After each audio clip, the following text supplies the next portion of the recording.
Seven, six, five, four, three, two, one. You'll never have the sacred stone. Oh, this you crazy mother.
What we do here is go back.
Hey everybody, welcome to another live chat. I'm Steve Jensen. I'm here with Jessi Davin as always, and we're going to be giving our reviews for AEW not Double or Nothing, All Out. I always get confused with the names of these shows. No. So this is going to be a lot of fun because Jessi was there live. I watched from home live. Well, not live, but watched it as it happened from my TV. And there's going to be a lot to talk about here. So we're going to go through the card, and Jessi will talk about her experience at the show, and I'll have probably some differing views, and also I have the viewpoint of a couple of my buddies who are over here, one of which really had no idea what was going on. So that's like so I've got like a few different perspectives to talk about, which I'm looking forward to. So that all being said, Jessi put it there in the chat. If anyone has a super chat or a donation, the donation link is down below in the description. They work the same way. Any amount of money that you send our way, we will make sure to read your statement or your comment or read your question, answer your question, whatever it is. We will make sure to prioritize you in our chat if you do send any super chats. Also, like always, make sure to subscribe to the channel. Make sure that you're giving us a thumbs up on these videos. It helps the algorithm. It helps people find the podcast. It helps kind of expand our little group of wrestling, little wrestling fan group, I guess, if you want to call it that, here on YouTube. So yeah, all that being said, Jessi, how you doing today? I was telling you before we went before we went live, I feel like Jericho right now. That's literally what it felt like being there. We'll talk about it a little bit more after our intro, so I'll kind of give like a rundown, spill some tea, spill some mimosa about some stuff. And yeah, just really tired. I have pregnancy heartburn has kicked in full swing. So trying not to puke right now. Yeah. Other than that, my voice is still a little bit gone. It's still a bit hoarse, as they say. But I'm doing all right. How are you? I'm doing good. Can't really complain. It's been a pretty chill morning. Just kind of been hanging out. I'm supposed to do a MMA. I usually do an MMA podcast every Monday. We actually got pushed back to tomorrow for that. So just been hanging out. But yeah, I'll probably watch Raw tonight, I guess. I'm gonna be in the Thunderdome. Oh, there you go. Another week in the Thunderdome. Yeah. I'll look out for you. Yes. I was really mad because I wanted to be on SmackDown Friday and then Dynamite, Jesus, All Out on Saturday, but and someone was kind enough to give me their link to the Thunderdome, but we left so late that we didn't get to Jacksonville like until like 9:30, 10. So gotcha. Yes. Yeah, and like I always, thanks everyone for joining us today. You. Oh, and I have a quick shout out to Chanel. She can't make it to the stream live because she's with her little child, baby child Scarlett. I think Scarlett because it's the coolest name ever. So hello. Yes, shout out. And hi Corey. I'm sure he'll be watching later. Yes, I think he was in here at the beginning, but at the beginning, yeah. So yeah, I mean, maybe. I guess what I'll do is, if there's any super chats you want to send this way for anything you want us to talk about before we get into these reviews, let us know. And also during the review, feel free to jump in at any point, and we'll make sure to once again prioritize whatever you want us to talk about. And while we're kind of getting that rolling, what was kind of like your overall experience at All Out being there live? Being there live, I had a lot of fun. Obviously, it's All Out. I was at All Out last year. So, obviously, they were completely different experiences. That was Vegas, right? Before? No, that was Chicago. Oh, right. That was Chicago. Gotcha. Double or Nothing was Vegas. That's right. Gotcha. And All Out was Chicago. I'm trying not to say anymore. It was a lot of fun. However, it was extremely hot. And this is coming from someone who has been to Dynamite post-quarantine or quarantine Dynamite in Jacksonville twice. I've been to 2 Dynamites. Both those times I ended up having to put my jacket on by the end of the show because there was like a breeze and it felt really nice. This was really, really hot. In a little bit, honey. Uh-oh, we got an appearance. Run in. But it was very hot. He's stuck in soup. He's stuck in soup? He's stuck in soup. Yeah. That's mimosa. Pretty much, yeah. Pretty much. Mimosa. He got dunked in a mimosa. Why? Because that was the match. Whoever got dunked in there first won. So he lost. He got to get in there. Yeah, he got in there. Is that silly? Yeah, but it's disgusting. It's disgusting? Oh. I'm such a white. Be careful. But it was really hot. The heat index was actually, when we got there, was 100. And our seats were like in the sun. 100 million. Yeah. Our seats were like in the sun. So until the sun went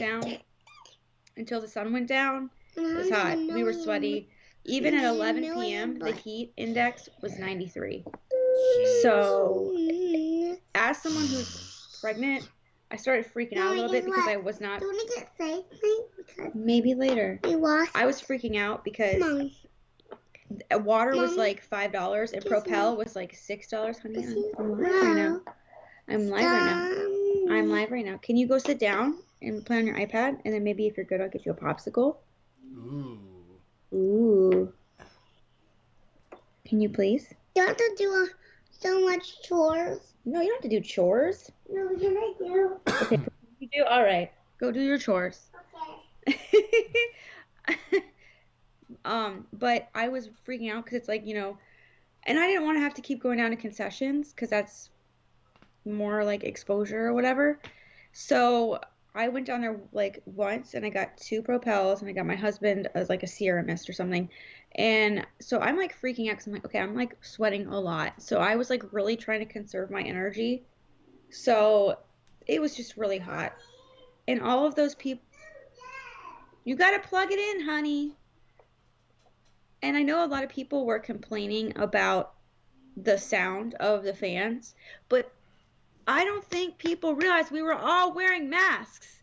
We were wearing masks. You can't hear us yelling through the mask. I will post videos. I have videos of me screaming, trying my very best to scream at the top of my lungs. But you have a mask on, it is really muffled. It is really muffled, and it is not easy to do, especially for 4+ hours in that heat. Like, I got my groove on for Kenny Omega. Like, I was grooving. Like, ask the guy who was like 4 behind me, I guess he said. Ask him, man. I thought I was gonna go into labor. I was like bouncing up and down. I was like really grooving. I was going like this and having lots of fun. And then after that, by Mox and MJF, I had no more energy. I was literally watching it like laying on my husband's shoulder. Yeah, I was so tired. Because that was we had Omega and Hangman. Then there was still Mimosa Mayhem and That the was title fun, fight. But basically what you're saying is I'm seeing a lot of that kind of stuff where between it being a 4-hour show, between it being super hot, It was too long. yeah, and then you're talking about the masks and everything. Like, I mean, I can understand. I mean, dude, I'll be totally honest. So I watched the show with 2 other people, and one of them left before the main event because it was like they were so tired. They were like, and then the other one left about 5 minutes before the main event ended because he was just same kind of thing. He's like, it's about to be midnight. Like, I gotta bounce. Like, because he had like a half-hour drive home. Also, he's like, I'm gonna fall asleep driving home if I don't leave now. And they were into the show. That's the sad thing. It's like they were into the show, but it was just like, what the hell do you? What does anyone watch that's that long aside from like? There's not even like the Super Bowl's like not even Super Bowl's like not even that WrestleMania. Long. Well, yeah, I mean like non WWE. There's nothing. Even like the UFC, like their shows are that long, but that's if you're watching all the prelim fights and like everything. Like the main card's like 2 hours. You know what I mean? It's like yeah. It was really long, and I felt like there were a lot of matches that like did not need to happen. Like the 8-man tag. I mean, I guess you wanted to get Young Bucks on there to kind of, or the 8-man tag didn't need to be there. Like the Nightmare Family versus Dark. Like the Dark Order had 2 matches. Like, right? Because for y'all, if you're counting the pre-show, it's even longer. Yeah, it's 5 hours. 5 hours. It was 5 hours. Like people don't realize that. And the doors opened at 5:30. We got there at 5:30. Like we were at Daly's place at like 5-ish, and we sat in the car because it was so hot, and I was wearing a black mask, and so in the sun, of course, in the sun, the black mask collected heat, so I actually ended up failing the temperature screening the first time. Wow. Yeah, because it said it was like my temperature was like 102, and I was like, I know it's not, and they said it's okay. You just need to stand in the shade for like. Let your husband go. You need to stay in the shade. And then as soon as I did, it was like 97.7. Wow. So, I would have never even thought about that. That's crazy. My stupid me, I should have worn a white mask, you know, but I was wearing a black mask and I was wearing a black shirt. And so it picked up all the heat because you don't take off your mask for it. I saw you switched into the white shirt. when you were there, right? Like you were wearing Yeah, a white. I, Yeah. I purposely like I have that shirt somewhere, and I bought a. I'll go find it. When we reach 10K or 10K, yeah, Yeah. 10,000, I'm gonna give this away because it's too big. Hold on. Oh, nice. Yeah, while she's getting that, just so y'all know, like when this channel hits 10,000 subscribers, we are going to be doing some giveaways and stuff. So, if you haven't subscribed already, please do, because we got T-shirts. We have like some secret stuff we've been talking about. I have like some autographs and figures and So, stuff to give away. Like we got a lot of cool stuff for y'all. yeah, it's really cool. So I bought this mask. Nice. I'm gonna wash it honestly because I tried it on, and I'll buy new filters for it, but I'll wash it and sanitize it and everything. But it's like way too big for me. Like I have a small head, I guess. Is that is that like for Omega? Is that like a No, it's the all out exclusive. What do we have to do with it? It's a pop-up book. Do you want me to That's plug your iPad in? yeah, that's badass. Yeah, so and the other shirt I was wearing was all out exclusive, and so is this shirt. Yeah, that's you got some good merch there. Yeah, and it's I got like it. at the bottom. Sure. Yeah, it's like a full And tail of the tape kind of thing. That's pretty cool. yeah, and it was it's really funny because I actually wore this like last night. Yeah, I know I've worn it for a while. I'm tired. I'm pregnant. I'm tired. Give me a break. Leave me alone. I wore it to go pick up dinner because we drove back. We were like, fuck it, I'm just gonna go pick up at Outback Steakhouse. And the person who was checking his stuff, she goes, "Oh my God, I love your shirt." And I was like, "Really?" And they were like, "I'm really trying not to freak out right now," because they were like, "I want to just put my hands in my pockets and walk around." And they were like, "Who won?" And I was like, "Orange Cassidy."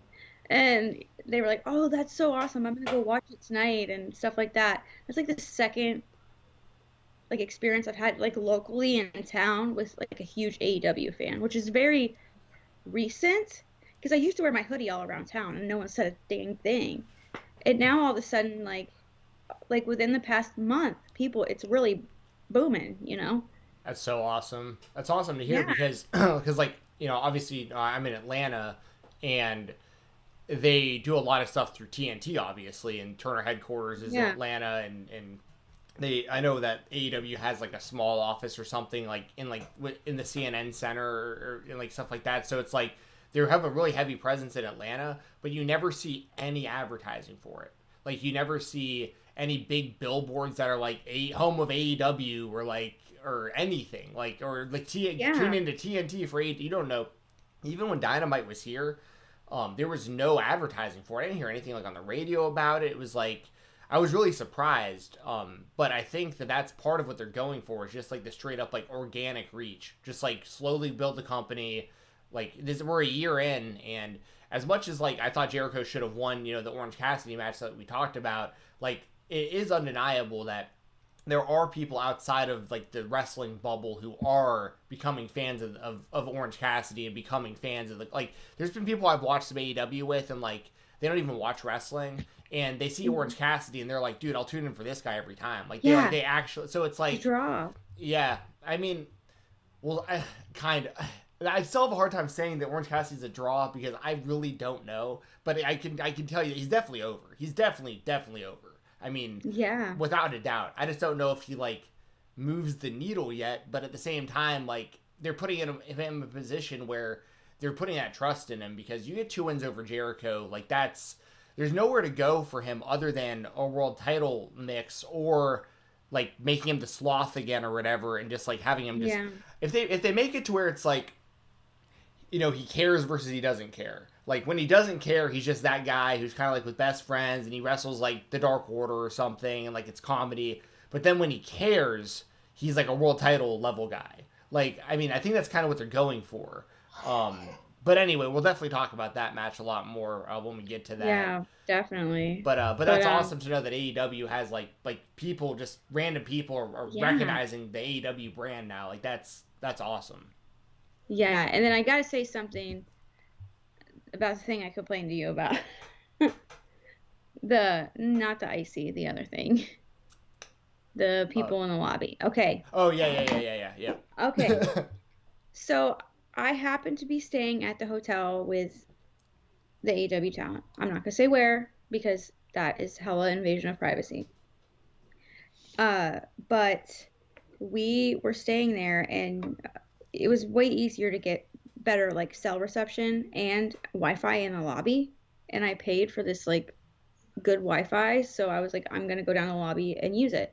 And it's great because it's a win-win for me because I can use my Wi-Fi, get some work done, go on OnlyFans, answer messages, and I can people watch through the lobby, and it is awesome. The only people I didn't see were Kenny Omega, Mox, Arn Anderson, and like that's it. I've seen everyone else. That's awesome. And the night we got there, we checked in and we went to the hotel bar had like it was actually open because last time we went, it wasn't open. And there's a restaurant near it that was closed for a private party. Ironically, private party was there. But it was closed for an AEW party.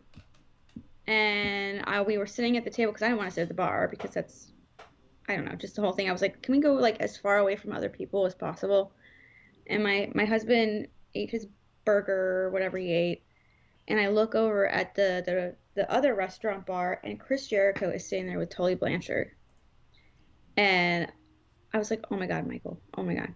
Oh my God, it's Chris Jericho. And my husband is like pooping his pants.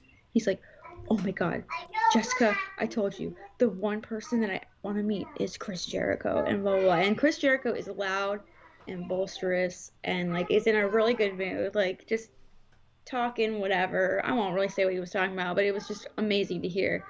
And of course we didn't bother him. We didn't bother him because he's in a private party with all of she's singing, with all of the AEW talent. He's at a bar drinking. I don't want to invade his privacy. So I'm just like sitting there, and we're trying not to stare because I don't stare. I like see who it is, and I'm like, oh, okay, cool. And I just keep looking. Like I pretend like, because I don't want to draw attention to him, you know. So that was really cool. So basically, yeah, we were staying at the hotel with all of the AEW people, and it's really cool to just be like in the elevator. Like I was in the elevator with my Kyoto last time, which was really cool. And I was in the elevator with like Luchasaurus, which is kind of cool. Without like, the that's mask? pretty cool. Well, he had a mask. Right, but like not wearing the dinosaur. No, mask. without the mask. Yeah, without the Yeah. mask. Without the dinosaur. He did not look like a dinosaur. It was not a dinosaur.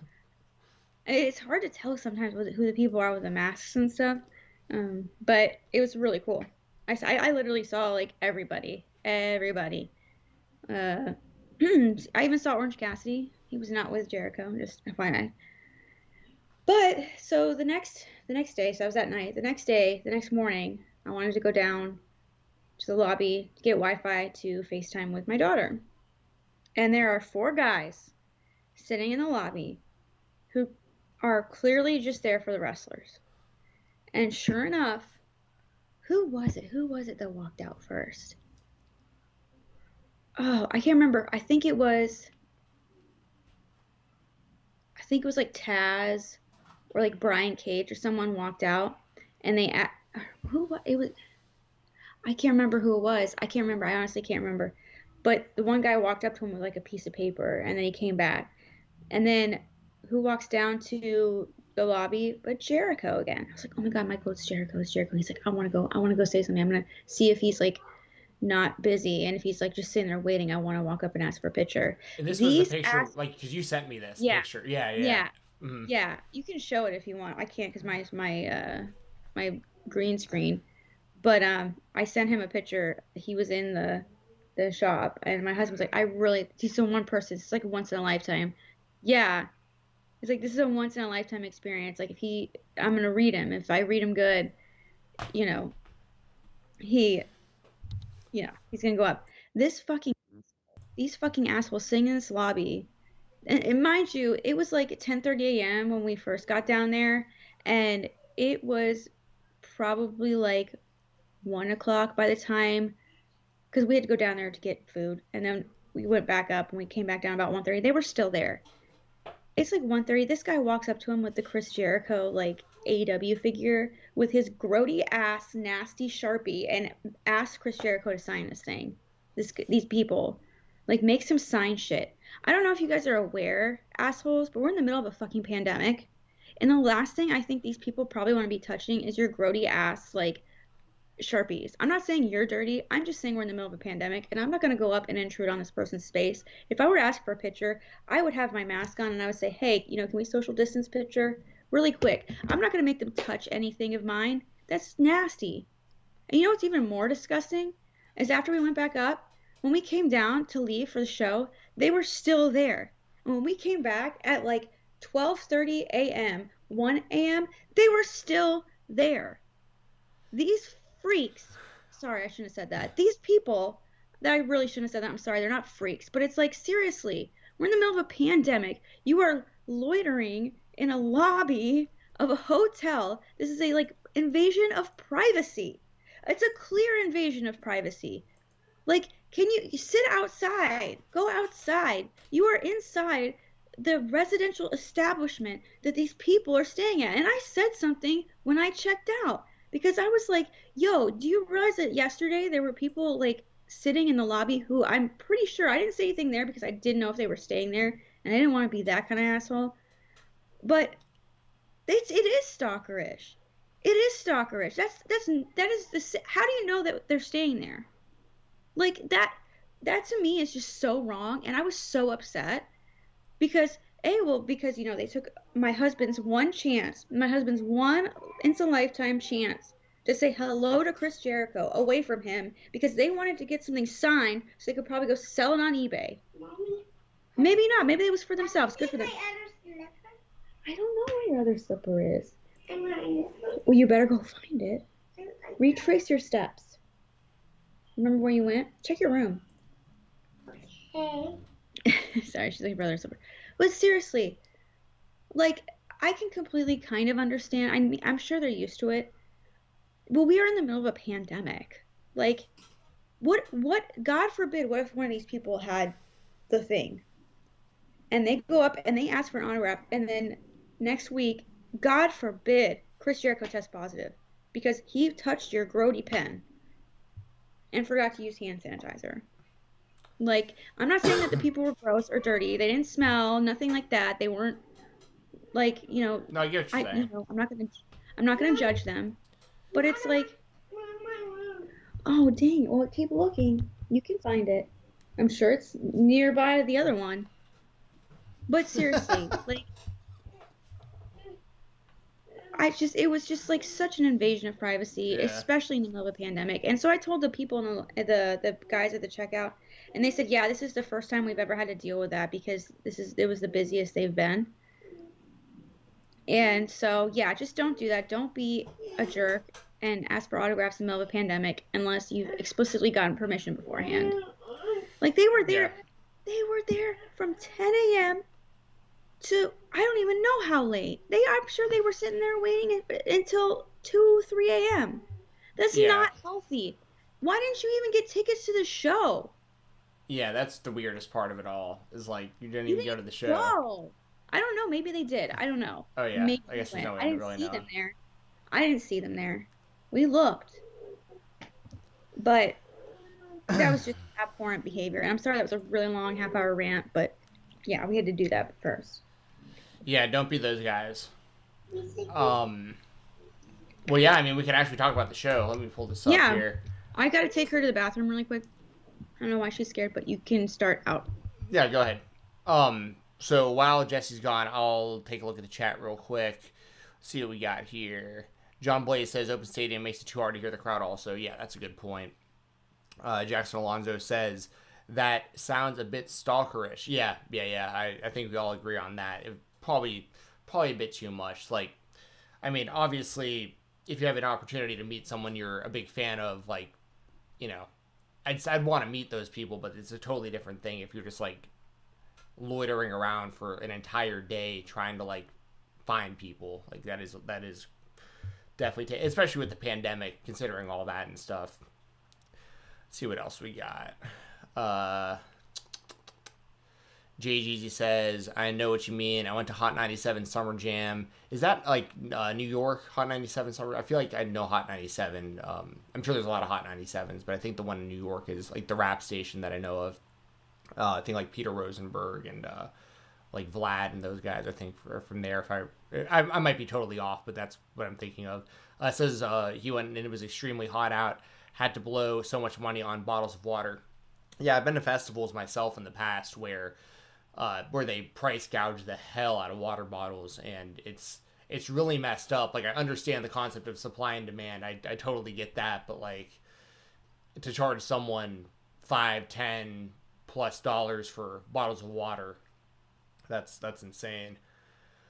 JGZ confirmed. Yeah, MetLife Stadium. It's the rap station. That's got to be like, because I've never lived in New York, and like even I know that station and a lot of the personalities involved and stuff like that, which is pretty crazy that it's that success. I mean, not crazy, but it's like you got to be an ultra successful radio station in 2020 to like have that kind of notoriety. That's pretty cool. KC4 Wrestling Take says, that is just goofy if you ask me. What's the point of getting tickets just to stay at a hotel trying to stalk someone? Yeah, exactly. That's exactly what Jesse's saying. It was frustrating. All right, well, as far as like this actual show, like we don't have to talk a whole lot about the pre-show because there wasn't really a whole lot of like stakes. But I mean, I'll say this: like, I like seeing Joe Janela on the show because I think he's carved out a really interesting kind of spot for himself. A little niche. Yeah, because it's like he's definitely not being presented as a main eventer by any stretch of the imagination, but he's also not getting completely jobbed out. So he like does good enough to like because it's one of those things. Like, I mean, obviously they're choosing who wins and loses these matches. Like, it's not like I think like Joey Janela is incapable of being a main eventer if he was like given a push or something like that. But like, I like where Janela's at because he's very diverse. Like, you can put him in like the opening match of a pay-per-view like this on the pre-show, or you can have him in there against, you know, a Moxley in a hardcore match in the main event of a show or something. Like, he's very diverse in what you can use him for. Yeah. And Serpentico, I'm really not big on. I mean, like, he's okay, but so I'm glad to see Janela get the win in this one. But any thoughts like beyond that as far as that match is concerned? No, it was fine. Both the pre-show matches were fine. Yeah, and that was another one. You know, the other pre-show, Private Party gets the win over Dark Order. I expected Private Party to win this one because it's kind of like what I would call like the B squad of the Dark Order, which is a Silver and Reynolds. And Dark Order did not have a great show. A great night, I should say, which we'll get into. But Private Party with the win. My thing with Private Party is like they're it's weird because like they're really, really good in the ring most of the time, but when they're bad, it's like really bad, and I think they're annoying as characters. Like them on Being the Elite just like doesn't do it for me at all.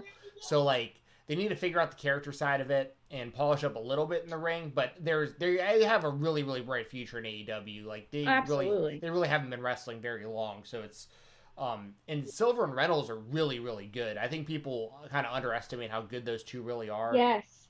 And they are fantastic. Yeah, I watched them for quite a while in Beyond Wrestling, like prior to their AEW runs, and like Silver in particular. If John Silver was like a lot taller, he'd be looked at completely differently. Dude. But, yeah, but Private Party gets to win. Anything else to add to that? No, I thought it was really fun. I thought it was a really good match. It was a great buy-in match. Yeah, I agree. And now, so like this one here, this is going to be a controversial one probably, or one that people's opinions vary on. So initially Big Swole and Britt Baker were supposed to be on the pre-show, and they wound up bumping it to the main card. I thought this sucked. Really? Sucked. I couldn't hear a dang word they were saying. We could see it, but we could not hear the audio. Yeah, well, that sucks for y'all, especially. I mean, you paid tickets and you're just watching a screen with no audio. Like, that's not a great way to start a show, in my opinion. I mean, I figured I gave it a lot of grace because I knew Britt Baker was not fully healed, and well, I understand that's the whole reason. Yeah, it was kind of silly. It was a little silly. At one point, Big Swole like handed who's it? Reba? What is her name? Rebel. It says Rebel, not Reba on her Twitter. Oh, okay. That's why, because were they calling her Reba Yeah. the whole time? For some reason, I was I gonna don't say know. Reba. Um. Anyways, yeah, like Big Swole hands her the the diploma, and then just punches through to the Yeah. diploma. What was that? That was Oh, so weird. like, why would you do that? That was Oh. so dumb. And like she stabbed herself with the uh needle or whatever, the shot. And it's just like, I I understand. Like, I guess my point is this: like, I don't need to see the cinematic stuff in AEW. Like, I really don't. Like, the Stadium Stampede, I guess you can call that, but that was really well done. But like, I get they did this match because Britt Baker isn't 100%, and they still wanted to put it on the show. I totally understand that, but I thought this was weak as hell. And like, I know the two people I was watching it with were like, this sucks, and I was like, yeah, this is not good. But See why it was supposed to be on the pre-show. yeah, well, what I think happened, I could be wrong about this, but what I think happened was they were on the pre-show, and it should have been on the pre-show, and then It should have been on the pre-show. but then a lot of people online complained about that because they're like, how are you gonna have this big story between Big Swole and Britt Baker and not give the women a chance and blah blah blah, and they wound up pushing them up to the main card, and it should have been on the pre-show, 1,000,000%. It should have been on. Yeah, I agree with that. And I told my husband, I was like, this, it was cute, but it should have been on the pre-show. Well, And well, if they're gonna have an actual match, then that, like, I understand that. But like, this was so lame. yeah, and it was clearly not her dentist office, which is fine. Yeah, yeah, It was very, obviously. very asylum looking. But it for what it was fine. It was fine. Yeah, I thought it sucked, but I get it. It's whatever. It just is what it is. I know that one's gonna be like a polarizing one. Some people are gonna like it, some people aren't. Yeah. This is what it is. I could say Britt the Baker same. was in Jacksonville though. She was there. We saw her at the hotel. Kayfabe. Um. It was late though. So. And Casey Farrell mentioning fans wanted them on the main card because it was building up for several months. Yeah, it should have been the pre. Yeah, so like I get that, but and you agree it should have been the pre-show. But what I'm saying is, like, if you built it that long and they have like an actual one-on-one match in the ring, I understand a little bit of the outrage. But like, if they knew going into it was going to be this, I would not open a pay-per-view with this. Sorry, what were you gonna say a second ago? Oh, I love how when one of the things I just kind of giggled at was when Big Swole got there. It was like sunset, but then all of a sudden it was nighttime. Yeah. I was like, whoa. Yeah. Corny. Now, so this match here, we got the Young Bucks defeating the Jurassic Express. This was a good match. Yeah, give me your thoughts on this one, because I agree. I like this a lot. This was lit live. I don't know how it came across on pay-per-view, but this was lit. This was so good. I couldn't help. All I did was scream. Like I had no words. I was just like, ah! It was very, very good. Nonstop. We did see Marco stunt at the hotel before with the boot. And we were like, uh-oh. What happened? I don't remember him getting hurt. And so I didn't want to say anything because I don't want to, I want to keep secrets. I want to keep kayfabe. And then he came out in the crutches. It's like, oh, dang it. So I don't know what happened. So I hope he's okay. Yeah, I think it happened on AEW Dark a couple weeks ago. I think. Okay. Is where he Yeah, I got heard. hurt. I was listening to Brian Alvarez and Dave Meltzer talk about it. Like he didn't break his ankle or something, but he like tore it up. He didn't shatter it. He tore it up or something. He said something like that. But it was a great match when Luchasaurus went flying. I was like, dang. It was Luchasaurus who went flying, right? Wait. So what? I'm trying to remember. Didn't Luchasaurus like jump over the top? Oh yeah, yeah. Okay, I was just making sure because that was wild. That was crazy. This match was just a whole bunch of fun. I still haven't gotten my dang Young Bucks bills. I really want some. But it was so much fun. Really, this should have been the opener. I felt like this would have been a great opener. Like this was, set the bar, set the tone for the pay-per-view. Which, I mean, obviously we'll get into unfortunate circumstances, but like I was like, all right, this is it. Yeah, if this would have opened the show, I completely agree. This would have been perfect. Yeah. And the Young Bucks are teetering that line between heels and baby faces still, and we're going to talk more about that when we get to like the tag team title match later. And one of my favorite things about this match, and I'm a big Marco Stunt guy. Like I've been a fan of his for a long time. I was watching him live in front of like no fans in like Chattanooga and Nashville and stuff. Like I am a Marco Stunt guy. He's the former Southern Underground Pro Bone Storm champion. That's my dude. But I loved seeing Matt Jackson super kick him in the face, and then Yes. and then he I don't know if he meant to do it, but he like stepped on his head while he was like walking away, and I was like, that was savage. Oh, he did? I didn't see that. Ow. Yeah, like that was Anything savage. like on the ground or the outside, we could not see. Mm. He basically he kicks him. It looks like he kills him with that super kick, and then like on his way, like walking away, he like stepped on his head. I was like, God Oh, damn. dang. But I say all that. The point being that the Young Bucks are they're showing flashes of heel, but they're also like enough of a baby face that like this whole story with the Elite can still really kind of go any direction. They were heel as heck to me. In person. Oh, Marty Or- donated.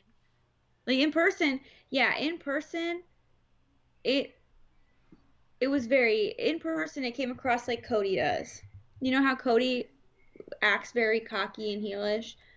Didn't they come out of the heel tunnel?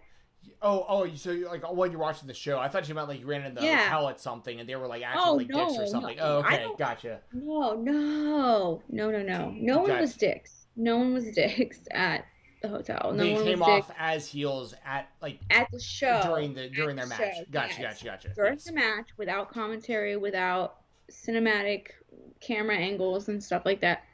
Pure heels here. Pure heels, clear baby faces for Jurassic Express, which I think obviously works with the match because Jurassic Express is Jurassic Express. They're baby faces. And the Young Bucks are better off as heels anyway. I love heel Young Bucks way better. Yeah, me too. Heel Young Bucks are better. But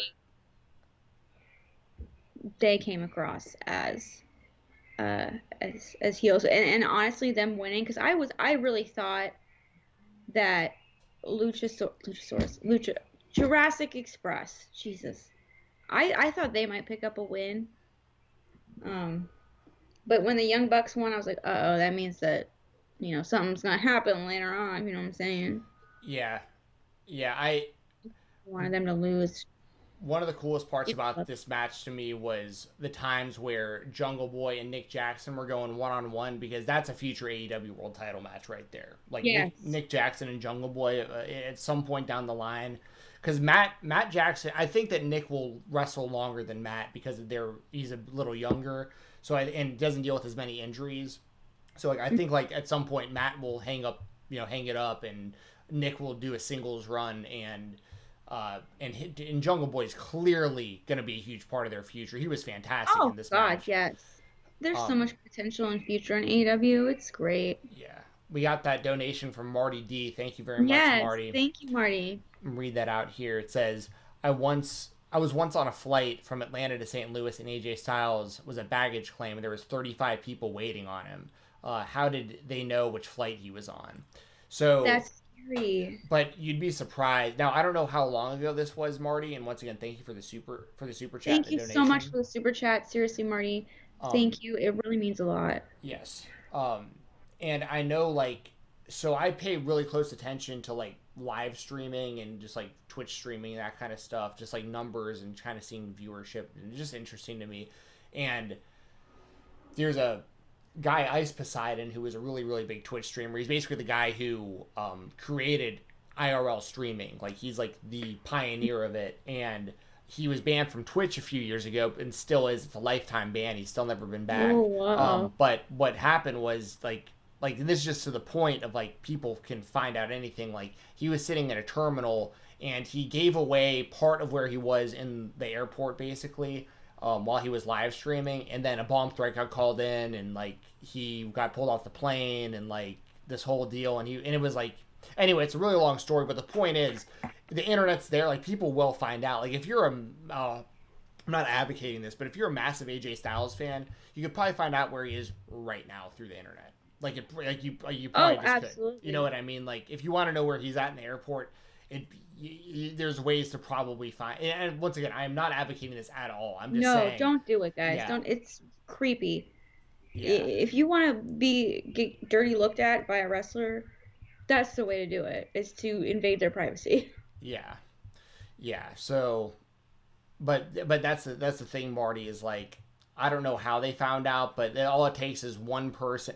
It could be a wrestling fan working at TSA that texts their friend saying, "Hey, AJ Styles is standing right next to me," and then the next thing you know, that goes out on Twitter, and then the 35 people reading that tweet drive up to the airport. You know what I mean? Like, it's crazy how word can travel now. So it's ridiculous. Yeah, but thanks again, Marty, for that donation. Thank you so much. Yeah, it really does mean a lot. And like I said, guys, you can either do it through the PayPal link or the tips link in the description, or use the super chat feature. Like I said, we will stop what we're doing and we will address your statement or answer your question. So thank you so much. Yes. Next match we had Lance Archer wins the 21-man Casino Battle Royal. So I'm just gonna get this right out of the way real quick. Matt Sydal, oh god. I got this on film. I videoed this. I videoed his slip up. So when this happened live, I didn't even realize he slipped until afterwards. Oh really? Oh my god. I had no idea. Brutal. I thought he really messed up. I just thought, oh god, what happened? I thought someone like hit him because there's so much because there was smoke. I'll send you the video. There was like a pyro smoke, so I couldn't really see what was happening. Let me send that to you right now. So when I was watching the show, it was one person who's familiar with AEW, one person that really isn't. And so one of the two knew Matt Sydal and knew him as Evan Bourne in WWE, and like knew the other one knew none of this. This is the first time he's ever seen Matt Sydal, and Matt Sydal's coming out to the ring, and he's like the mystery entrant, right? So it's like this really big deal. And like I said it even on our show, I was like, there's no chance in hell Brock Lesnar's at the show. Like people, no way. It's not going to be CM Punk. It's not going to be Brock. It's not going to be, and it's Matt Sydal, which is still pretty cool because Matt Sydal's, he's basically an independent wrestling legend. He had a good run in the WWE. Like he's a worthy mystery opponent in this match, and he comes out, and I'm standing up. And I literally am out loud going, "Oh, this is pretty badass!" Like Matt Sydal, and I was like, "Dude, he's going right up to the top. Best shooting star press in the business, right here. This guy never messes it up." Like I literally saying this like out loud, like I swear to God, like my brother was crying. He was laughing so hard when it happened because I hyped him up so much on his way up to the top rope, and I was like, and I'm like, "Time to hit airborne, baby!" And he literally just flying. My brother just died laughing because he was the one who had never seen him before. He was howling. And he said he wound up rewatching it about 20 times before he went to sleep. Well, send him the video I just sent you because I got it. Like I said, you cannot see through. Let me see if I can. I don't know if it'll show. Yeah, I'm watching it on my. Yeah, it won't. Yeah, because I'm trying to pull up my phone. Gosh, I hate laughing at that, but it's so bad. He's okay though. Yeah, he's okay. And he's had like a 20-year career, and that's never happened. Just the worst unlucky timing ever that he does it in his AEW debut. Like there was smoke. He probably couldn't see. Well, he slipped. I mean, it's just straight up like humid. Yeah. In this match, okay, people were like poo-pooing all over it. As soon as Eddie Kingston came out, like I was invested in Eddie Kingston. Like I have a video where I'm just going, "Let's go, let's go." That's all I'm saying. Hell yeah. I'm like hype for Eddie Kingston, and watching him, like he made this. I tell you what, I don't know if you can, but if you can go back, the torso. That's very strange. If you can go back and just like watch Eddie Kingston like sitting in the ring in the corner, just kind of like watching everything happening, it's fascinating. I was really invested in that. I really wasn't really paying attention to like who's getting eliminated, what's going on. I'm watching like the background. I'm watching him like just like everyone just like mediating, kind of meditating, planning. It was great. And then Darby Allin came out at the same time, I think, as him too. That was wild. I all of a sudden my husband's like, "There's a body bag." I was like, "What?" And there's thumbtacks in it. And I was like, "What?" And he landed threw that thing on his head. Oh my God. So something that I haven't heard anyone talking about related to that. I don't know how it's like flown under the radar. Maybe people are just so because of the way Darby was thrown and the way that Seidel botched and everything like. But so part of that you probably couldn't see live when so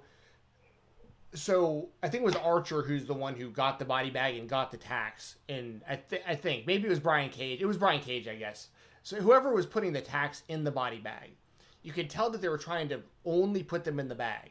In the like they were trying to put him like in the I feel like there's like a pocket in the bag or something. Well, probably something to like protect Yeah. Darby since nobody actually saw him afterwards. So like there was really no point in doing the tack bump because like Mhm. you didn't. But my point is a lot of the tacks spilled over into the ring. So there's just all these tacks laying in like the side, Oh, like God. in the ring and on the ring apron.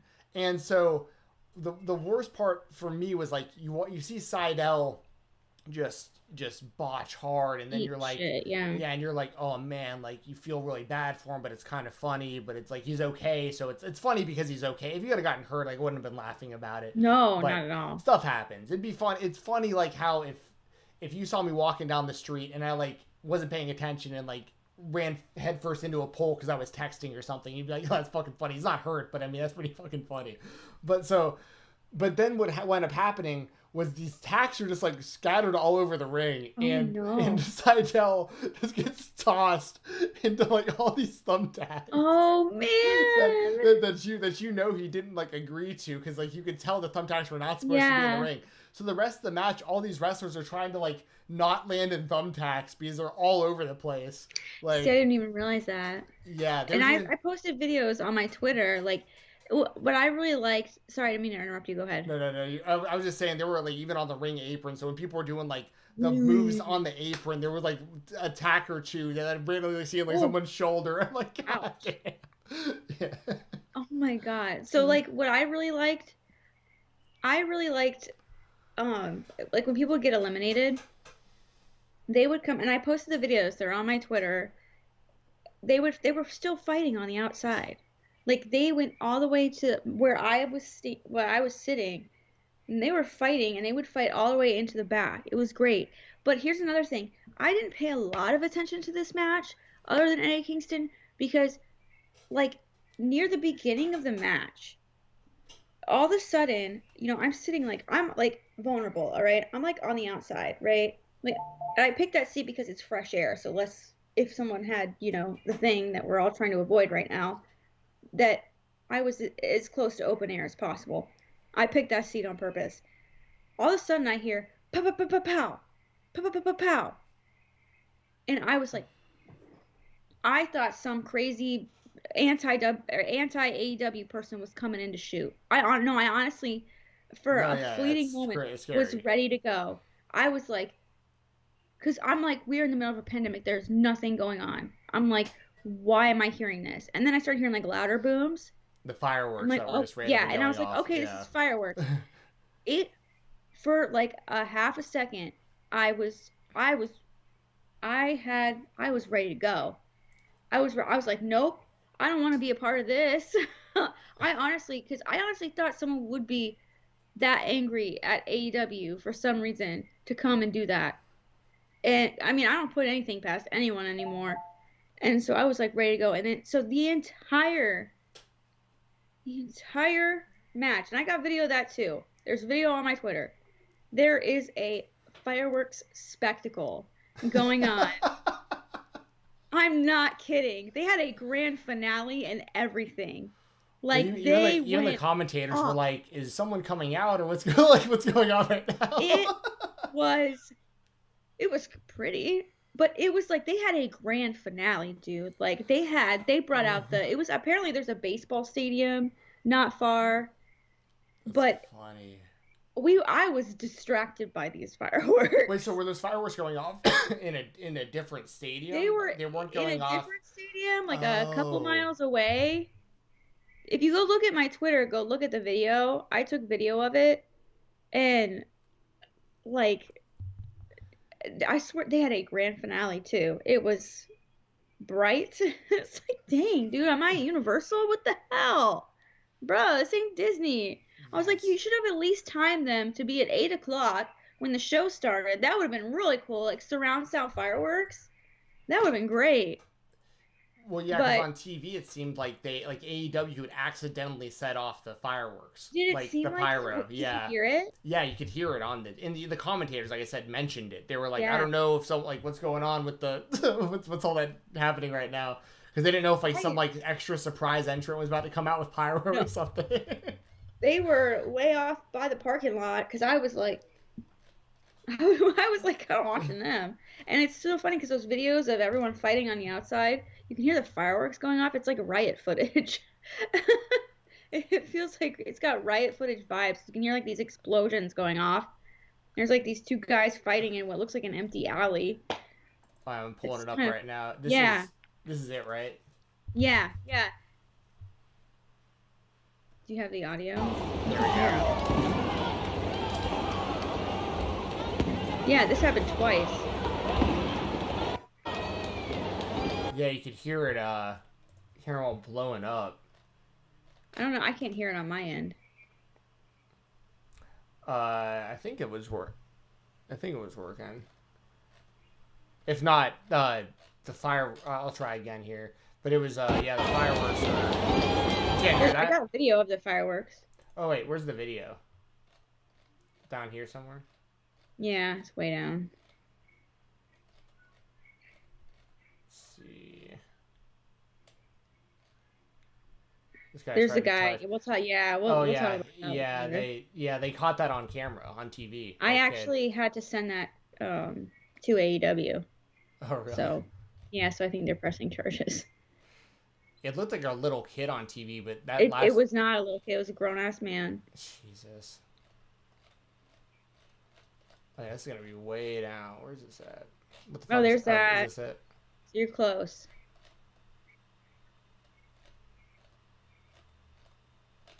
It says like random pyro. Matt people. Yeah, Sydal right there. is here. I know. I didn't even see him fall. here we go. There. Jeez. It's like big. It's too big. The screen's too big. Oh, whoops, sorry, I didn't mean to full screen that. Yeah, there.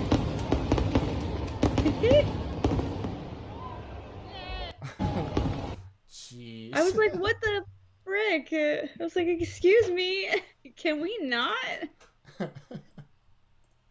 Like, could you not have done this like today on Labor Day?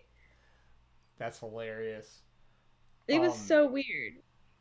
I liked Archer winning the match though. I called that one, so I'm Yes, glad it was right that there. was fine with me. I wanted Eddie Kingston to win, but Lance Archer just makes sense. Yeah, I would have been great with Kingston as well, because Kingston and Mox for the title would be great. Oh, But the thing with Kingston though that I'm interested in is He's he a liar. never went over the top rope. So you're right. she climbed to like the top, but I don't think that's the same as getting thrown over the top. Like there's been people who've eliminated themselves in like the Royal Rumble like years ago, for instance. I can't remember who it was. It was like some some luchador or someone that like never really wrestled for the WWE. I can't remember who it was. Like the early 90s that eliminated himself by going to the top rope and then jumping out, but I think it's different if you like go under the ropes and then like climb up from the outside. And so what I would like to see is Eddie Kingston actually like have a story built off that, where he's like, yo, Absolutely. like I never actually got eliminated from that match, like, and then like he gets Did some me more dirty. yeah, like he maybe gets a few like decent wins. Although I saw he's on AEW Dark this week, which is a little concerning to me. Like he hasn't wrestled on Dynamite since Cody. Like put the man on Dynamite, people want to see it. But he's getting this the airtime at least on AEW as like the manager and stuff. But yeah, I do want to see more from Eddie Kingston. He's one of the few guys that every time the guy grabs a microphone, everyone just stops and pays attention. Yes. Which is Absolutely. yes, and he's good enough in the ring to where like it's totally justified. Where like his mic skills are incredible, his in-ring work is great. Like you might as well. It's great for what it is. You know, it's a different type of style, but against someone like a Moxley, it would be great. But Yeah. but yeah, so Archer with the win. I'm okay with that. And then so this match, I mean, this was just a Yeah.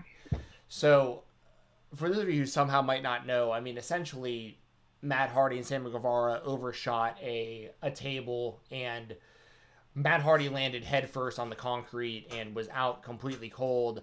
Referee Aubrey Edwards like checked on him and like could tell he was out and like threw up the X, and like a doctor came over and stopped the match, and like they rang the bell and everything. But because Didn't Matt Hardy throw up the X too?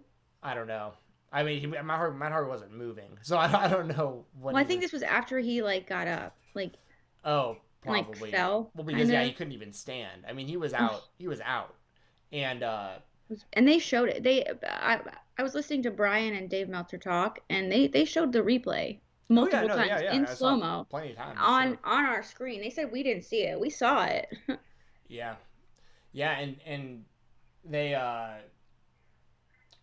like so basically the only reason they kept going with this is because they had boxed themselves in with that stipulation that I didn't like to begin with the Hardy leaving AEW. So it was clear Hardy was supposed to win the match because that's the only reason you would even attempt to continue that at that point. Yeah. And I'm gonna be dead honest. Like I love AEW, but like this was this was bad because it is impossible for that to happen and then a doctor to be able to clear you within minutes like that and actually know that you're okay. Like that's completely unrealistic to think like he was out cold like that and then he was like just completely fucking out of it, couldn't stand nothing, and then like 2 minutes later it's like he's been cleared by a doctor who says he's good to go, and it's like there's no way a doctor would actually clear him. There's no, I mean, I shouldn't say that. A doctor might clear him, but it's a doctor who's doing it like because AEW, like there's no real doctor who's actually doing his job correctly would ever clear someone to wrestle within minutes of that happening. So Yeah. that was weird how that whole thing was handled as far as I'm concerned, and It was, yeah. and then like It was concerning. Sammy was literally dragging Matt Hardy up the Yeah. thing that he was supposed to Up push the him off of. scaffolding. Like he couldn't even climb Yeah. the thing. It's like Yeah. We noticed that too. I know a lot of people didn't notice that, but because me and my husband were like, did anyone else notice that Sammy was literally helping him up? Like, I don't know, just this whole thing. Like, and I don't want to like speculate, like, because I don't like I don't know like what we didn't see it. Like we saw the okay, so here's what happened from like my perspective. As soon as Lance Archer won, I ran to go pee because I'm pregnant. There's a baby pushing on my tummy. I was like, I better go. So I went pee. I walked back out, and had I known this match was going on like right behind me, I would have just walked over there. But I was like rushing back to my seat because I didn't want to miss it. And my favorite guy, my mask enforcement officer, was like hurrying me up, right? So we're on. If you think about if you're a fan and you're like facing the all out stage, like if you're looking like at the hard cam, we were on the right side, right? So there's like the left side where it says Daly's Place, where Mox came out. We were on the opposite side, okay? And the stadium where they were at is right behind it. It's connected. Like it's literally connected. So apparently our guy, he told us that they were not letting anybody enter or exit our ramp, which to me tells me that they were supposed to come up our way because they were not letting anyone leave, anyone come up our side. They were making everyone clear out. And so then I get back in my seat. I'm all excited. I'm like, hell yeah, I'm about to get some cool ass footage. Like, this is going to be great. And then I did something. And then I look up and Matt Hardy hits his head on this concrete. I'm like, oh, Jesus Christ. And it happened. And my husband goes, I don't think that was supposed to happen. And I was like, yeah, I don't think so either. It didn't look good. And we were all just kind of like, oh, geez, I hope he's okay. And the fact that they kept showing us replays, like they showed us like multiple replays and in slow-mo. I don't know if they showed that on TV. Yeah. They did. They showed us. So we were like, okay, maybe it was supposed to happen. Like, we didn't know. We had literally no idea. And then I saw Matt Hardy get up, and then I saw him kind of tumble. And I was like, uh-oh. I was like, this is not good. And then they called off the match. And not one person booed. Right. Yeah. Totally Not understandable. one person Yeah. was like, oh, come on, he can do it. Not one person started booing. Yeah. It was like, oh, we just want him to be okay. And so they cut the footage, right? So it just says all out.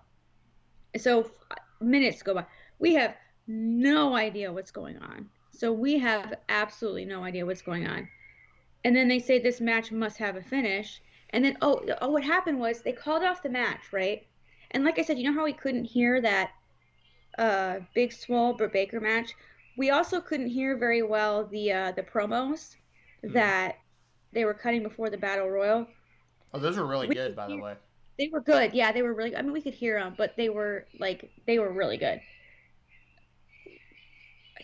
Matt Hardy said, like, I'm not done with you. Where is he? I'm not done with you. He said it, and it was really super loud. Like, so we thought that was, like, part of it.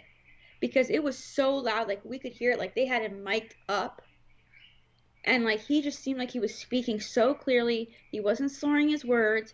He didn't seem to slur. We're like, oh, was it we honestly thought, like, wait, was that seriously supposed to be part of it? Like, we were honestly that confused. Because, I wasn't on Twitter, like, replaying it going, oh, yeah, he's definitely hurt. We had just seen it from a screen really super duper far away. We don't hear commentary. The match is called off, and all of a sudden they say there's, like, not going to be a finish. And then they say there has to be a finish. And then all of a sudden we see them coming up in the middle. And obviously they went over. And what you don't realize is, and I don't know if you noticed this on TV, but so it started out and it was just Aubrey, right? When they came back in, there were like 3 or 4 more officials out there. Did you see that? I can't remember specifically, but yeah, there were like 3 or 4 more officials helping her because, like, clearly something was wrong. And this is why I don't really want to, like, speculate. Like, I know it was like a huge mess up, and they need to learn from this. And I don't think there's any defending it, so I don't think I'm defending it. It was incredibly unfortunate. They put themselves into a really bad bind with this stipulation, which they clearly could have continued on Dynamite, I feel, or, like, next time. Like, this was an emergency. Sammy could have gone with this. And this is a new company, and they just have to figure these kinks out. Not saying that it's okay at all. But everyone in the stadium knew that match shouldn't have gone on. And, like, I have in my video of it, you see Matt Hardy slip. When he first climbs up, he slips. And, like, trying to climb up, he, like, slips on a little guardrail. And you could see there were actually chairs set up there. They had chairs, like, steel chairs set up there. So I'm assuming they were going to do, like, chair shots and stuff. Yeah. But obviously, clearly, they just went right to the finish, which is, whatever. And then, as soon as the match was over, it took, like, there were, like, 4 to 6 people helping Matt Hardy backstage. I believe it.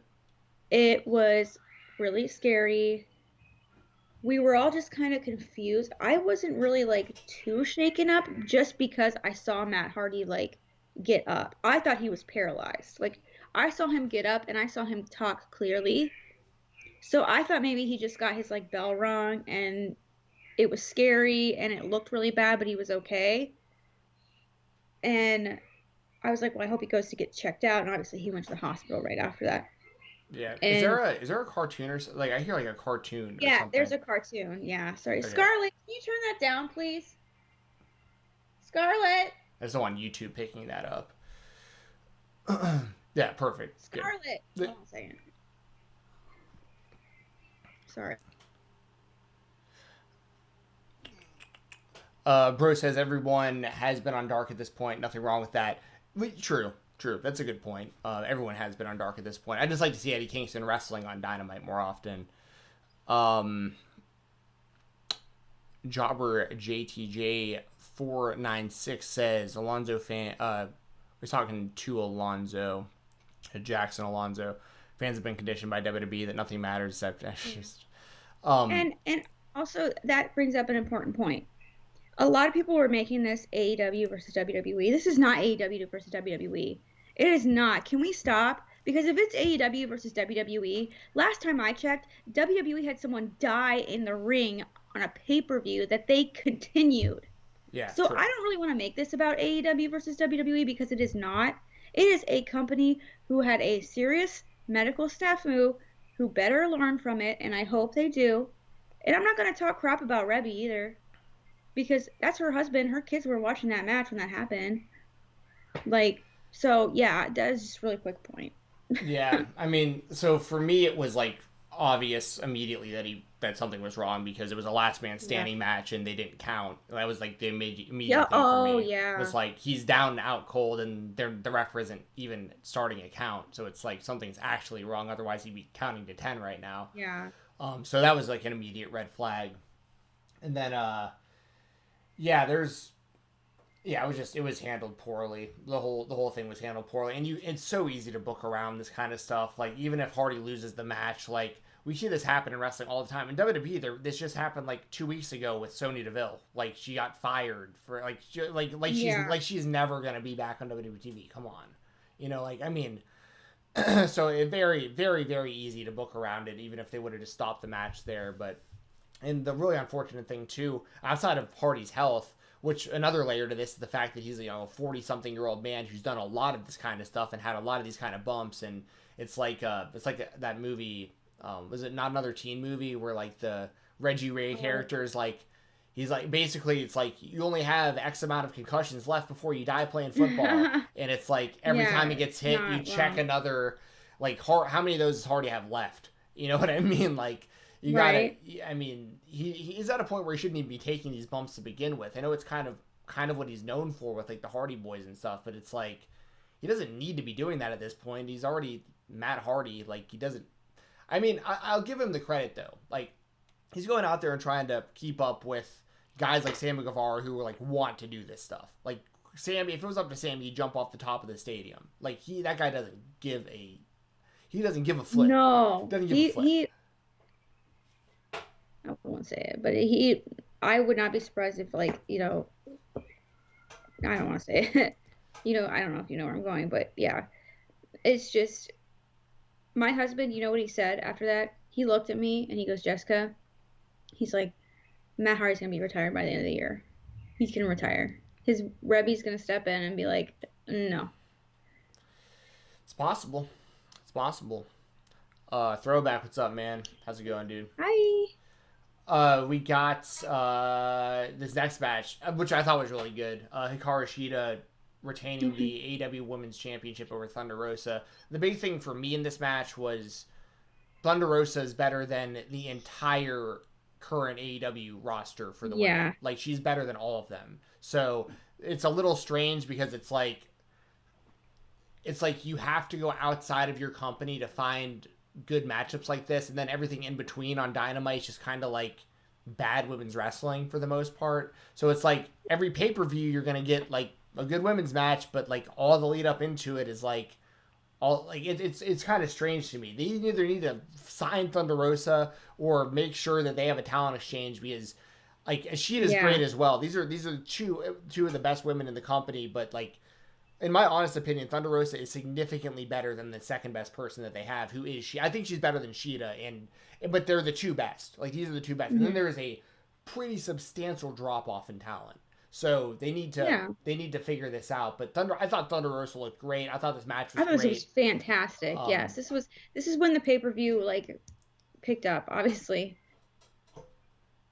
Yeah. What? How did this go over like with the crowd? Like, was everyone into this one? Yeah, we were chanting. They were dueling. Thunder Rosa, let's go, Sheeta. Thunder Rosa. They were dueling chants. There were chants throughout the entire match. I don't know if did they pick out those chants? Yeah. You could hear it a little, but it's not. It wasn't loud it would normally be. It was you kind of hear it in the. Us. I'm saying on TV, it's like you kind of hear it kind of in the background, but you still do hear it though. Okay. Yeah, it was really loud. There were a lot of those kind of chants, like the dueling chants. There wasn't really it was kind of like a clear division. Like it was 50-50 the crowd who they wanted to win. So it was really fun. I thought it was a great match. It was like a fantastic wrestling match. I thought it was fun. I thought it kept me engaged. It really kind of got me out of that funk. I mean, these poor ladies had to go, after that incident, and they really went out there and said, "Hey, the show must go on," and went out there and absolutely killed it. Yeah. Yeah. And I like how part of the story of this match was like Thunder Rosa like had Sheeta really scouted, so like she had a Yes. lot of great reversals to a lot of stuff Sheeta does, Yes. and a lot of good chain submissions, and I She mean, kicked out of a lot of stuff. She kicked yeah, out of one.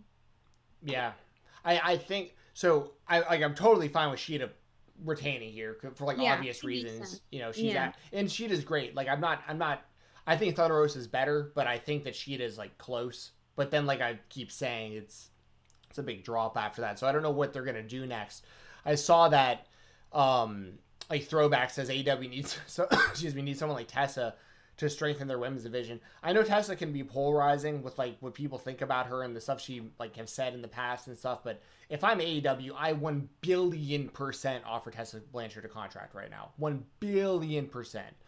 The issues that she's had lied with Big Swole, who's forgiven her over it. She's like 24 years old, said a bunch of stupid stuff a few years ago. Give her a second chance. I mean, it's not like she was out there talking about, some of the stuff that some of the, like, we see people that have done much worse that are still on television. We'll just put it that way, and multiple companies. Yeah. Yeah. So I feel like you got to give Tessa another chance. And here's the thing: if she messes up again, like she says something that's along the lines of what she's been accused of in the past and all that, then you can her and you put that in her contract. You straight up put like, Yeah. you're coming on in here kind of in hot water, like, but we're gonna take a chance on you. If you show signs of this again, you're gone. And it's that simple. Yeah. But she's too talented. I bring up this comparison a lot, and I think it's a pretty comparable comparison. And you can say this about a lot of different athletes, but like for me, being a Vikings fan of Randy Moss for years with Minnesota in the '90s and the early 2000s, and this guy, like he publicly would say, "I play when I want to play." It's straight cash, homie. Like all he cared about was getting paid. Yeah. Didn't care about his teammates. Hardly ever practiced. The rest of the team would dress up in suits and look nice when they were going to the airport. He was wearing tall tees and baggy jeans that were sagging and stuff. Like he did not care. He was not an ideal teammate. He was a guy that people didn't get along with, but he was so productive on the field that it offset all of those things. And that's where I'm at with Tessa right now. Is like she can't be just going around saying a bunch of racist stuff all day. Like you can't be doing that. But if she did it years ago, she hasn't done it since. The people that were affected by it have forgiven her for it. Like, what more can you really ask of someone who's only 23, 24 years old right now? Who, when I was 24 years old, I was a completely different person than I am at 32. Like completely different. I was a completely different person at 18 than I was at 24. Completely different at 13 than I was at 18. You know what I mean? Like, when you have these gaps in time, you got to give people a chance to better themselves, make mistakes, grow. and learn from them. If you're making that mistake over and over and over and over again, that's an actual problem that needs to be punishable. If you do something Yeah. stupid once and you never do it again and you learn from it and you become a better person because of it, you got to give people a chance to do that. And Tessa, yeah, I'm all for it. I think Throwback also mentions Rhea Ripley. Obviously, she's signed with WWE, but I think Rhea's fantastic. But they should be doing much more with Rhea in the WWE, in my opinion.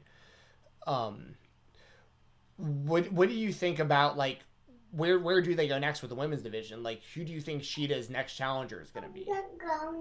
No, hey, we still have some more matches to go through, okay? Two more. How many more matches? Four. I have no idea. I mean, I think I really don't know. I'd like to see Big Swole. I mean, Big Swole just beat Britt Baker, almost dang near killed her. So I mean, you could have that. I can see that happening. So you have Big Swole. I mean, what is Nyla Rose doing? she's had her chance already, but at the same time she has Vicky now, so it is a little bit different. But that's the other thing. She has Vicky now, and they haven't really done anything with that. No, they haven't. Yeah. And I mean, you've got Penelope Ford and Kip Sabian are getting married. Perhaps there's a run in there. Perhaps there's some tension there. Maybe, but Penelope Ford already had a chance against Sheeta also. I know, I'm not saying her. I'm just saying that, I see. Gotcha. like, something happens there. They have a lot of, Evilise and Diamante. Yeah, Abaddon is fantastic. Abaddon's a good Anna Jay. Anna Jay, Dark Order. You know, she could pick up a win for the Dark Order. That would be cool. There's a lot of different ways they could go. Not quite to the talent caliber as Thunder Rosa right now, but that's what they have. And I feel like Tony Khan in the post All Out presser was very accepting to the criticism that the women's division has gotten. And I think I really do believe that AEW will fix this. It's going to take time. Yeah. I'm not looking for an immediate. I mean, it would take a lot less time if they signed the right people, though. Like, I mean, if they signed Thunder Rosa, if they signed Tessa Blanchard, if anyone on the Impact roster winds up becoming a free agent, if you could get a Jordan Grace or get a not Angelina, I'm blanking on her name. John Morrison's wife. She was really good. Not Lovelace. No, people in the chat will know. She was the Impact Women's Champion for like a year. I just can't think. I just don't know why I can't think of her name. But there are talented women out there. Yes. Now also to that same point, people can be elevated. Like if someone like Anna Jay or someone like I don't know, Big Swole, or someone like isn't quite at that level, maybe they get in the ring with Sheeta and Sheeta gets them to that level. Like, I mean, there's that possibility as well. Like, there are people on AEW's roster that I think can be elevated, but you have to have that base of like people to be able to elevate you. I mean, and Sheeta's really the only one they have, I think, that's like at that level that can elevate people. I think Thunder Rosa could definitely be the same kind of person for them. Taya Valkyrie, thank you in the chat. That's who I was trying to think of. Anyway, that all being said, that was a little bit of negative on the division, but what I will say is like this match was great. I mean, so like it was fantastic. Yeah, so this was a big shining moment for the women's division. This is one of the best matches on the whole show. Yes. Like, so yeah, it was, and we said that before. We said this is going to be one of the best matches on the whole show. Yes. Yep. So we were right about that, and pleasantly, I shouldn't say pleasantly surprised because it wasn't surprised, but I was happy that they delivered. I'll just put it that way. Up next we had. This shocked me.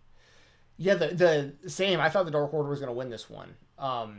We had Matt Cardona, Scorpio Sky, Dustin Rhodes, QT Marshall defeating the Dark Order, the team of Brody Lee, Colt Cabana, Evil Uno, and Stu Grayson. I'm going to let you give your thoughts on this. The only thing I want to say is I called this ahead of time.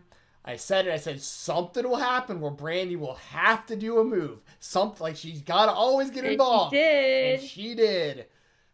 Ugh, it just makes my blood boil. And she's like, no one, I in the chat, correct me if I'm wrong. Is anybody asking for that? Anybody asking for Brandy Rhodes being on your television at this point in AEW? Like, I'm sorry. I like Brandy. I'm sorry. It is nepotism to the extreme. What's going on there? How? Anyway, she's not good at wrestling. She's not good at talking on the microphone. She's a good presence, I think. Because she's why? Because she has eyes that could kill. I think that she brings. At least she's good looking. Sure. No, her eyes could kill. Like, I think that she brings an attitude. She is like a defensive. Like, that's her family. She's there to defend her family. I think she's a really important asset. I think she's been a really important part of Cody's entire story, and he's not here. So why not have Brandy out there kind of like representing him, you know? Yeah, or she could be in the hospital like with him. We don't know where he is. He just posted that bloody nightmare thingy. True. Yeah, I just, it's just not for me. She was the lowest level ring announcer in WWE when she was there, and now she's supposed to, I just don't get it. Her the action figure thing bugs the hell out of me. Like she's going on Brand. well, she's doing interviews about how, because okay, so technically speaking, she was the most sold figure on Ringside Collectibles for a week, right? She was the only AEW action figure available on Ringside Collectibles that week, aside from Kenny Omega, who they've already sold so much of. They're putting more Kenny out. Brandy, there was no demand for the figure. They didn't put them in Walmart, and they knew they were running out. So everyone jumped on Ringside Collectibles for 1 week when she was the only one available and bought it. That's the only reason. You can't sit here and be like, I'm outselling all the other figures. When it was all of the AEW figures, nobody bought it. Like that gets, oh my god, it just drives me nuts. It drives me nuts. And then like the Nightmare Collective sucked. I mean, like, all this stuff that she's been involved in has not been good. But anyway, she's a great person. Like, I as a human being, what she's done with the Culture City stuff, what she's doing to, like, for the brand, what she's doing for the women with the heels. See, all these things are great, but none of them involve her having to be on the television. That's my thing. Is, like, all these things she's doing behind the scenes I think are great. But, but anyway... Water just came down. Where? On the ceiling. Hold on. And it looks like most of the chat seems to agree with me. I'm pretty happy about that. Yeah, I don't know. Y'all keep letting me know. Now, here's the thing. I can't stress it enough. Great human being. Cody is my favorite wrestler, like, ever. I knew the guy in high school. I've talked about it 1,000 times. Like, I am a humongous fan of Cody and his family and what they're doing. I think Brandy is great in her role as, like, CFO or whatever, like, her technical title is. She's incredibly intelligent. She has, like, a master's degree, I'm pretty sure. I mean, she's, like, a super intelligent person, but, like, as a professional wrestler, it does nothing for me. She has the worst Stone Cold Stunner in the business, by far. Let's see. Manip Singh says, I need that N64 shirt. Sorry. She said water just came down from the ceiling, so I kind of freaked out. So I don't see anything. Gotcha. I'm just reading some of the chat here. JG says, she is the only female in AEW that has a figure. If any other woman in the AEW roster would have had a figure like Sheeta, for example, her figure would have... Yeah, sure. Sheeta's figure would have done great. And also, I'm hearing rumors, I don't know if it's true or not, but I'm hearing rumors Brandy might get a variant figure before any of the other women get their own first figure. So that's another thing. If that's true, it's like, you gotta be kidding me. Yeah, people agreeing she shouldn't be a wrestler. 100% right about Brandy. 100% about Brandy trying to be a part of everything. As a manager, announcer, promo, Brandy is good. Hey, so there you go. There's a positive as a manager, announcer, and promo. But she's a great manager. But he left off wrestler. Let's see, not in the ring. Yep. Okay, well, let's not bash. This isn't a bash Brandy podcast. Anyways, as far as this match I think she's great. I think that she's a fantastic person. So. Okay, well, that's fine. So, not the best wrestler, but that's okay. These are mine. Yeah. Oh no. Yeah. I mean, I can't do it, obviously. But as far as this match went, their team won, which was really surprising. Cole Cabana has been punished. He's about to get he's got a dead man basically. Yeah, I really wish Brody Lee would have just beat the hell out of him after that match. I was hoping. I think that's where it was interesting because like Evil Uno like took him under his wing afterwards because like Evil Uno gets bullied so bad that he was probably like, yeah. I know what you're going through, man. We'll get through this together. Yeah, it was good. I really thought that Dark Order was gonna win. Yeah, so did I. But it made sense how it went down because Brody Lee literally gave it to Colt again. Was like, go get the pin, and then he went one step too far, going for the fail. Yep. I thought Matt Cardona looked really good in this one. Yeah, he did. The Scorpio Sky inclusion didn't make any sense to me, but I'm glad he got on the show because I think Scorpio Sky is super talented and he's like definitely a big part of their future. It just didn't really make sense that he was like in this, but I didn't have a problem with it. It was just like it's kind of random. But maybe he'll do more with them going forward though. I hope so. It makes sense. Yeah. Then of course Allie was out there with her allegiance to QT Yeah. Marshall and all that stuff, and um, yeah, this was. I mean, I think Stu Grayson killed it again. Kills it every time. Dude, Uh, so good. yeah. So there was a Dustin and Brody, Big Hosses fighting was great. and that's going to be for the TNT title this Yes. Wednesday. Yes. Thought that was great. I think that that's a great move. Dustin is really still incredible in the ring. That promo afterwards, we kind of couldn't hear it, like I said, but we obviously we could deduct from what was happening that he was going for the TNT Championship on Wednesday, or is it on Wednesday? I think so. Okay, I'm not sure, but we knew that he was going to get a chance at it. So Yeah. yeah. So yeah, I think that that's a great move. I think it's a great next chapter. Brody Lee is angry. What? What is Wash it? my face. Oh, good job. She's washed her face.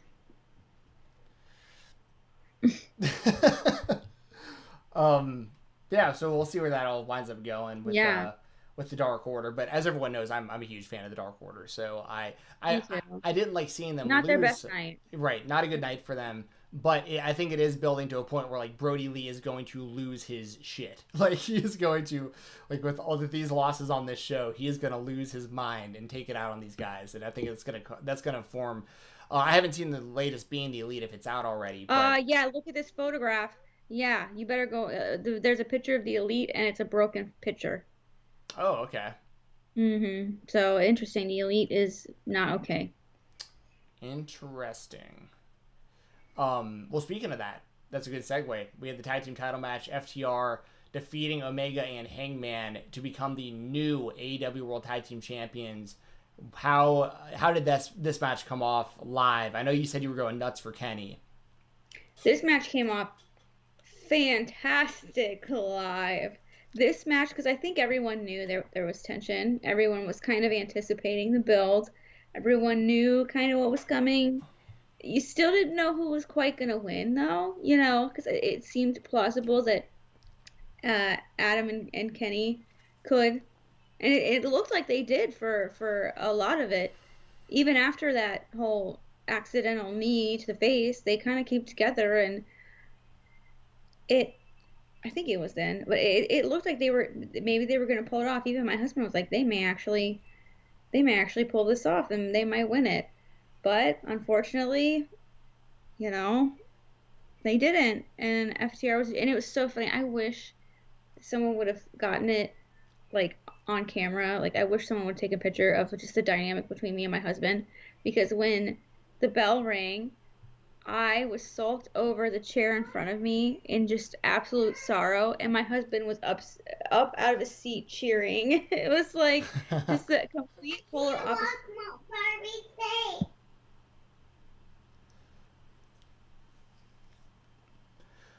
Not right now. We don't. Barbie does not need to wash her face right now. Yes, No, she doesn't. Not until I'm done, okay? But anyways, yeah, it was a really good match. Kenny bringing out it looked like one of those like TV dinner tables. Yeah, yeah. I think that's was? what it was actually. Yeah. Is that what it was? Yeah. Okay. I was like, oh, I got a whole bunch of pictures of it too. And then and I mean, it's in our thumbnail too. Just him. Why did she close the door? Just like close it, like putting it down, and then he walked through the heel tunnel. Mom, I want you. He exited the heel tunnel.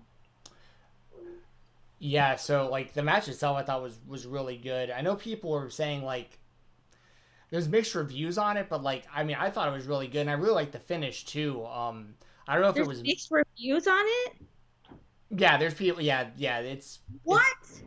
Who? like a lot of the internet. And Why? so with this whole show, it's like that there's people who really didn't like the show. Well, that's fair. They don't have to. But what about why was this match bad? Went really long. I mean, I'm just saying. Like, I'm just telling you what other people are saying. I liked it. Yeah. But no, I saw a what? lot of people that said like this wasn't It's in their top, wrestling. and they people were saying I've seen quite a few people say the Luchasaurus or whatever Jungle Express and Young Bucks That was could've been- better. Yeah, I can see that, but it was Um, still a good match. My God. Yeah, so my thing, like, I don't know. I think people think the finish was botched, but I don't think so. It's because they did the spike Yeah. pile driver twice. Curry head says too Yeah. long. See, like, there's yeah, there. See, part of this too is I don't know how many of these matches went longer than they were going to begin with because of the Matt Because Hardy thing. yeah, maybe. But Um, honestly, I could have lived with that pay-per-view being a little bit shorter. Yeah, for sure. But I mean, like I said, I liked the match. I thought they told a really good story, and I liked the finish with Hangman kicking out of the spike pile driver, and then like right after then they just went for it again, which I think is like psychology 101. Like Yeah. you got an opportunity to finish her a second time, and they pull it off, and they box Kenny out of the ring, and obviously the big story was like Kenny accidentally hitting a knee Yes. to Paige, um, and then like basically giving the Bucks an ultimatum after the match, like you're either with me or you're with him. But Yeah, Walls, I didn't really hear that. So what did he say? he basically Like he said that. I mean, it was basically like I'm gonna, like, you guys either got to come with me or you got to go with him. But like I'm done with that dude. Like I'm completely done dealing with this. And the Young Bucks stayed, but I think that's obviously more so because like they're running the company. Yeah, Um, they have to. Even though I guess Kenny technically would too, unless maybe he's more so like the women's stuff was over and maybe he's more so just in charge of that. So like I don't, I'm trying to like kind of justify it in my own head, I guess. But it's one of these things also where like part of this doesn't make sense because the Young Bucks already kicked Heyman out of the Elite, so I don't know why the Young Bucks would even be torn about this. Like what would be Yeah. what's their incentive to join Heyman? They just flat out kicked him out of the group last week. Like their allegiance is with Kenny. It's already with Kenny. I don't know why that would have What changed. I think is gonna happen is it's gonna come out that Kenny was the one pressuring Hangman all along. It could. It very well could. I could see that for sure. That's that's how I see this. That's why he was so hurt and like scared to say anything. I think Kenny in his head has been saying, "You cannot get this out. It will break up the elite. We are, this friendship is everything to us. We started this company because we are the elite. It's called All Elite Wrestling." And like Hangman has been living with this pain of like knowing this deep dark secret for so long, and at least that's just what I think. Yeah, I think that could definitely be part of how this is all being played out. And that's why I like the story so much is because they've literally teased a turn by everybody involved. Like literally Yes, everyone. what I love. Even up to Cody. Like if you want to involve Cody in all this. Like he was teasing a heel turn week after week until Brody just beat the hell out of him. Like Yeah, there's so many layers to this. I wish we would have gotten it's like beautiful. yeah, I wish we would have gotten like a full on like blow off, like a big blow up, like after this, like to where like the lines were drawn. But at the same time, I once again, this is me having faith in AEW's booking. Like I think everything they did at the pay per view was done well, and I think it all made sense to a point. And there's people in the chat saying, maybe Young Bucks are forgiving Heyman.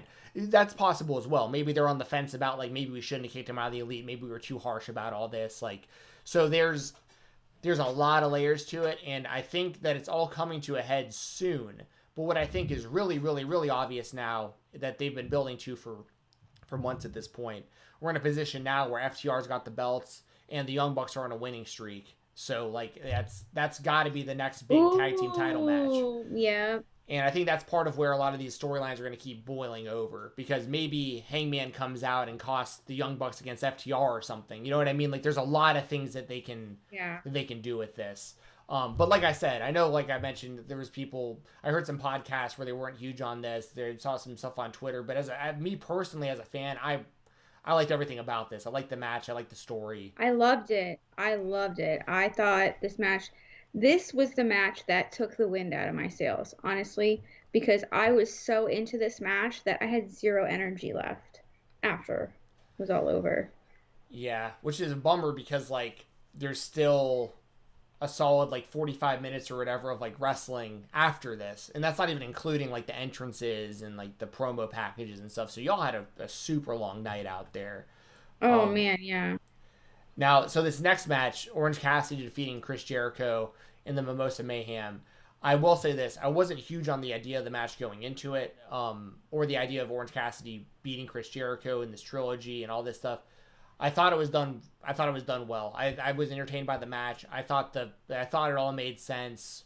Orange Cassidy wins. I have no problem with it. We were talking before we went live about this, and my real question now is like, oh no, sorry, we were talking about it right when we started going live actually, but I'll kind of echo it by saying like, so Orange Cassidy, it's strange because he is at a point when he's serious that he is now a title contender. He beat Chris Jericho twice. You are a world championship contender.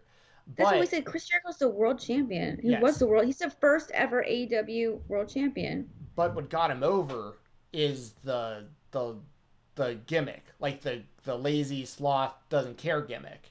Because if Orange Cassidy was just doing this the whole time, he would not be over to the level he is. He got over with the funny stuff and the cool guy gimmick that he does, which is yeah. So what I think they need to do is they need to have a scenario where I don't think they can push Orange Cassidy like right in there to the title. Like I think we're gonna get Lance Archer and Mox, and then like if Mox retains, we'll probably get a few more contenders. I don't think we're gonna see Orange Cassidy. Darby Allin. We can see him in there again with Mox. I mean, there's options. MJF might get another chance. I mean, there's a lot of options. So what I think they should do with Orange Cassidy is put him back to like not like you're still like a top guy, but like put him in there in a feud with like the best friends against like Santana and Ortiz or something, or put him in there in like more of a comedy type thing in the meantime, and then and have that be his thing. But we all know in the back of our heads, like, this guy doesn't care, but like when he does, I mean, the guy could beat Jericho. So you have a really unique opportunity at a character right now that can be like a mid-card comedy guy, but can also add like a switch of a flip of a switch could be your AEW World Heavyweight Champion when he wants to take it seriously. Yeah. So there's like how did this match come off live? The Mimosa Mayhem. It was fun. Like we were all excited because we could see him stirring the mimosa with this giant oar. Like the poor guy was like, it looked heavy. I mean, because they had it covered like the entire time. Like I knew where they were. They were they were covered in like black tarps, and I thought it was gonna be after, I think the Luchasaurus match or something. I thought it was gonna be early because they cleared everyone out. They cleared everyone out really early on in the show and like moved everything. So I don't know why they did that, but anyways, it was really fun. We all had fun singing Judas. As you could hear, I was really belting it out. Nice. And yeah, and we had lots of fun. I thought it was a really good match. Freshly squeezed chants going. Oh, in the beginning of the Kenny Omega and FTR, we all chanted "This is awesome," and we were all doing the. It wasn't as loud as you would hope it would come across, but you could hear the clap. Yeah. And then we did that a lot. And then we did a lot of cowboy shit. We said that. Fuck 'em up. Somebody fuck 'em up. We did a lot of that. I didn't do that one. There was... what was the other one? Oh, there was like after something we were all doing AE-dub, AE-dub, AE-dub. And during this match, we were just all like freshly squeezed. And then there was like a Y2J chant. That's so random. It's awesome though. I was like, I think that's what it was. I don't know. I couldn't really hear that. But we all had a lot of fun. There was a point where Jericho like slipped in, but I think that's why they had it has to be your whole body stip. Yeah. Because someone was bound to slip. And it also, honestly, it looked like Orange Cassidy was going to slip at one point. He almost slipped in. Yeah. And obviously, then Jericho gets in. And I don't know who it was. I can't remember who it was. There was this poor woman ringside. She got soaked. And I saw her just walk back to like the merch stand, just like disgusted. She was like drenched. She had this beautiful dress on. It's super short. And she was like this. Oh my God. Like, like kind of like women do, like. Yeah. She was like, so it was just like the most set. She was just her, just walking. I wish I would. I didn't want to like video that or anything, but it was so funny. She eventually came back. She must have dried off and felt a little better. But yeah, it was cool. Everyone was really excited for that. So, and then the ring was soaked and they had to dry it off a little bit. But alive, it was really fun. Like I said, we were both kind of worried about this match, but as always, AEW AEW finds a way to deliver with this. And I really trusted in Jericho. You're not gonna have Jericho put together a match like this and not follow through with it and True. have it be like super duper stupid. It's gonna be cheesy, yeah. But he made this match. I mean, Right. just so funny. And it doesn't really hurt Jericho to like fall into a No. tub. Like He it fell isn't like into- he got he knocked doesn't look out like a and little got bit. pinned. Yeah. Yeah. And here's what I think happens with like here's how I would book Orange Cassidy. Not that I matter. I would have him just to keep the gimmick going. I would be like, if I were him, I'd be like, you know what? I just beat Jericho. I just beat him 2 out of 3 times. I'm not gonna do shit. Yeah. Yeah. I'm not gonna do anything. I'm just gonna chill. I already beat him. I've done my work for like the year. And I I'm like just not that. gonna mess with anybody. You know what I mean? Yeah. Like that's what I would do. Like you know what? I'm good. I just beat the former AEW World Champion. I'm good. He should do something like that, like where he just doesn't wrestle, but he's on the show, just kind of like with best friends or just like Like doing holding his a thing. mimosa, just like point to it. Yeah, just chilling. And then like in a few months, Moxley has like no challengers left or something. Is like, who's left to fight me? And is like, but like Cassidy cares about that. He's like, oh, I'll fight you for the title. You know what I mean? Like, Yeah, something. yeah, that'd be cool. Somebody on the who was this in the chat had a pretty good comment. Terrell, loyal fan of ours or of the Yes. show, I should say. I don't like calling people fans. It's weird to me. But thank you, Terrell, for always joining us here. Thank you, Ahmed. You didn't miss. Oh, I missed you. I think you missed this. I was like, you're here. We missed you. Terrell says that he wishes. I'm going to condense the thing, but basically Yeah. said that he when Orange Cassidy filled up that cup of mimosa, I was thinking the same exact thing. I thought he was going to drink some of it and go like Popeye Go on him. ham, right? Yeah. So I was kind of surprised that didn't happen, but Well, it's funny. We knew something was going to happen with that glass because I don't know. You probably didn't see it on TV, but because they broke one earlier and Aubrey was like shushing it aside, like sweeping it aside, but she took that and she like moved it to like a really specific, like she just kind of like placed it. And we were like, what? So we kind of knew that was gonna happen. So gotcha. Thanks for joining us, Ahmed. Thanks for coming in here again, man. yeah. All right, main event time. Jon Moxley retains the AEW World Championship over MJF. In my opinion, in a really, really good match. I thought this was great. Right. What did you think about this match? How did it come off live? And how do you feel about Moxley getting the win with the banned move, but obviously like the ref wasn't looking and like how it all went down? I'm gonna be honest. I was completely drained. I almost left early. I'm really glad I didn't, but I was really starting to worry because I felt like I was like contracting a little bit, like just from dehydration. So I was like, I need to be just like chill. I was hungry. I hadn't eaten since the morning. Which is my fault. And so I was just like really tired. I had no energy. I could not cheer or boo during this match. I was exhausted, and that is my bad. Even my husband's like, you're really warm. I'm like, you're really warm and sweaty. And I was like, I know. Well, I don't know if it was before the chat, but like I told you the two people I watched the show with both left before and during the main event because it was midnight. They were like, I got stuff I got to do tomorrow.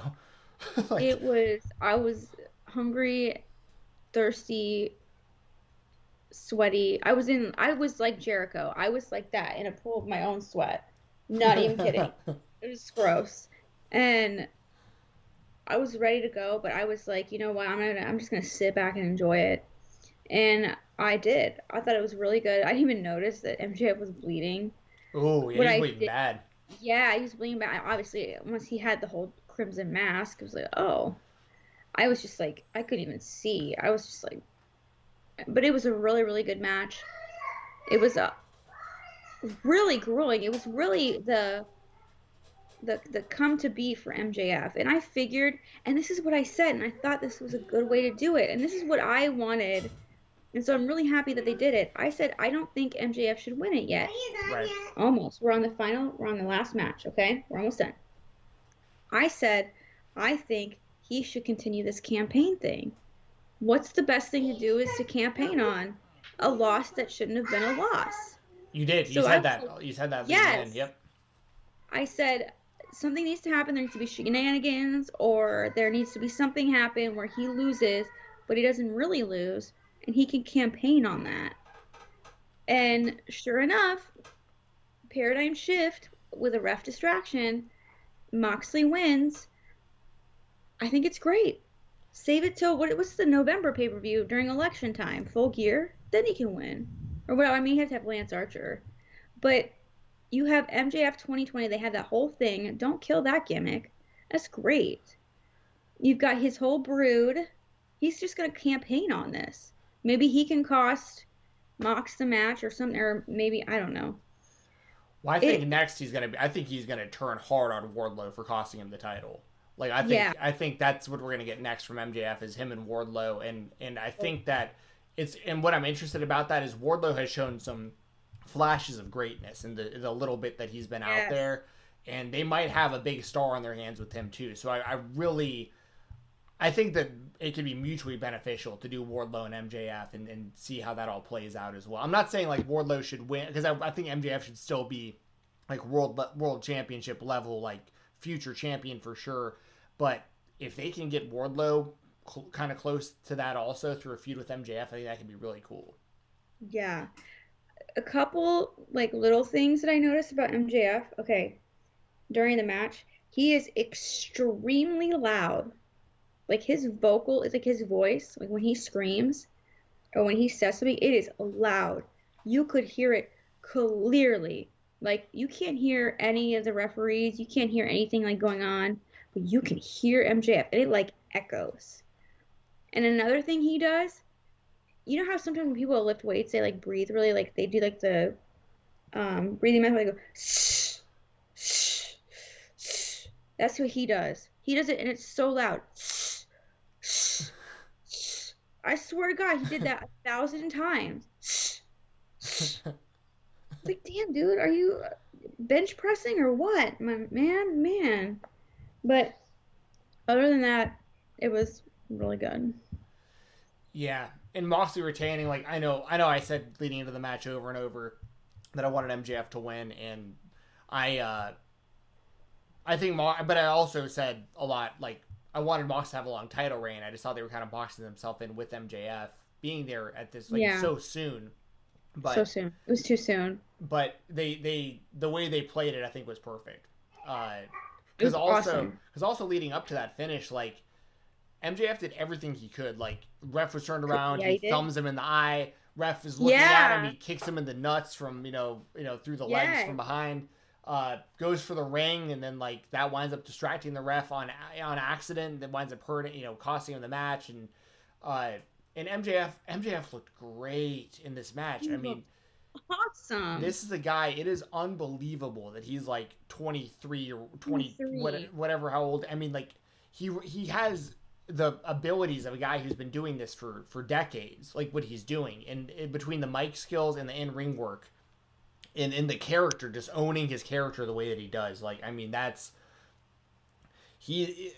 have they got so much good stuff for the future in that company.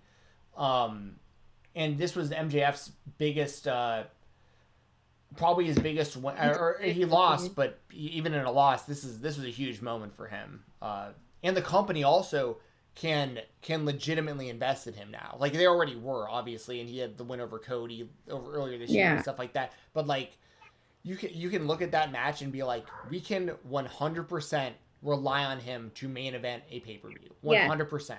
Like there's no question about it. Man, I thought that was really good. I really liked the match. Yeah, everything about it. I thought for a second there when MJF had Moxley in the Salt of the Earth Fujiwara armbar, like I was like he might actually like be able to finish. I didn't think Mox was gonna tap, but I was like maybe he goes out from the pain or something, or. Well, But it was hot. Like, they were sweating. Yeah. So I thought it was really good. It was really great. good. I mean, MJF delivered, and he needed to, especially on this night with everything going on. Like, this was a great match, and I think, unfortunately, being like 5+ hours later, really like killed it because it was very quiet. Everyone was just tired. I mean, there were people leaving like as soon as 3. Like, people noped out, like a bunch of people, because it was just hot. And we Moxley spoke to the crowd afterwards. We were already to our car by then. I was just like, I have got to go. But it was great, and I think a lot of people were just really tired and really grumpy when they were like talking about this match. I really think that, going back, if you go back and watch this match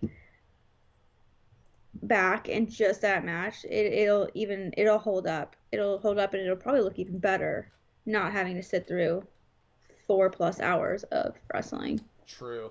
Last thing I want to mention about the match, just because you wouldn't have been able to hear it being there live. Well, one of the commentators actually brought up MJF being on the Rosie O'Donnell show as a kid, and like now getting a yes. like he's worked his whole life to get to this moment and stuff. I thought that was a cool little wrinkle in there where they actually mentioned that. I was telling my husband about that. He's like, "Is this like really him? Like, how does he act?" I was like, "He's on the Rosie O'Donnell show. This is how he acts." Yeah, that's such a great segment. I've also seen the clips of him doing like a cappella in high school with his with the choir. Yeah, good singer. Yeah, singing Sugar Ray. That was awesome. But anyways, y'all, that's AEW All Out.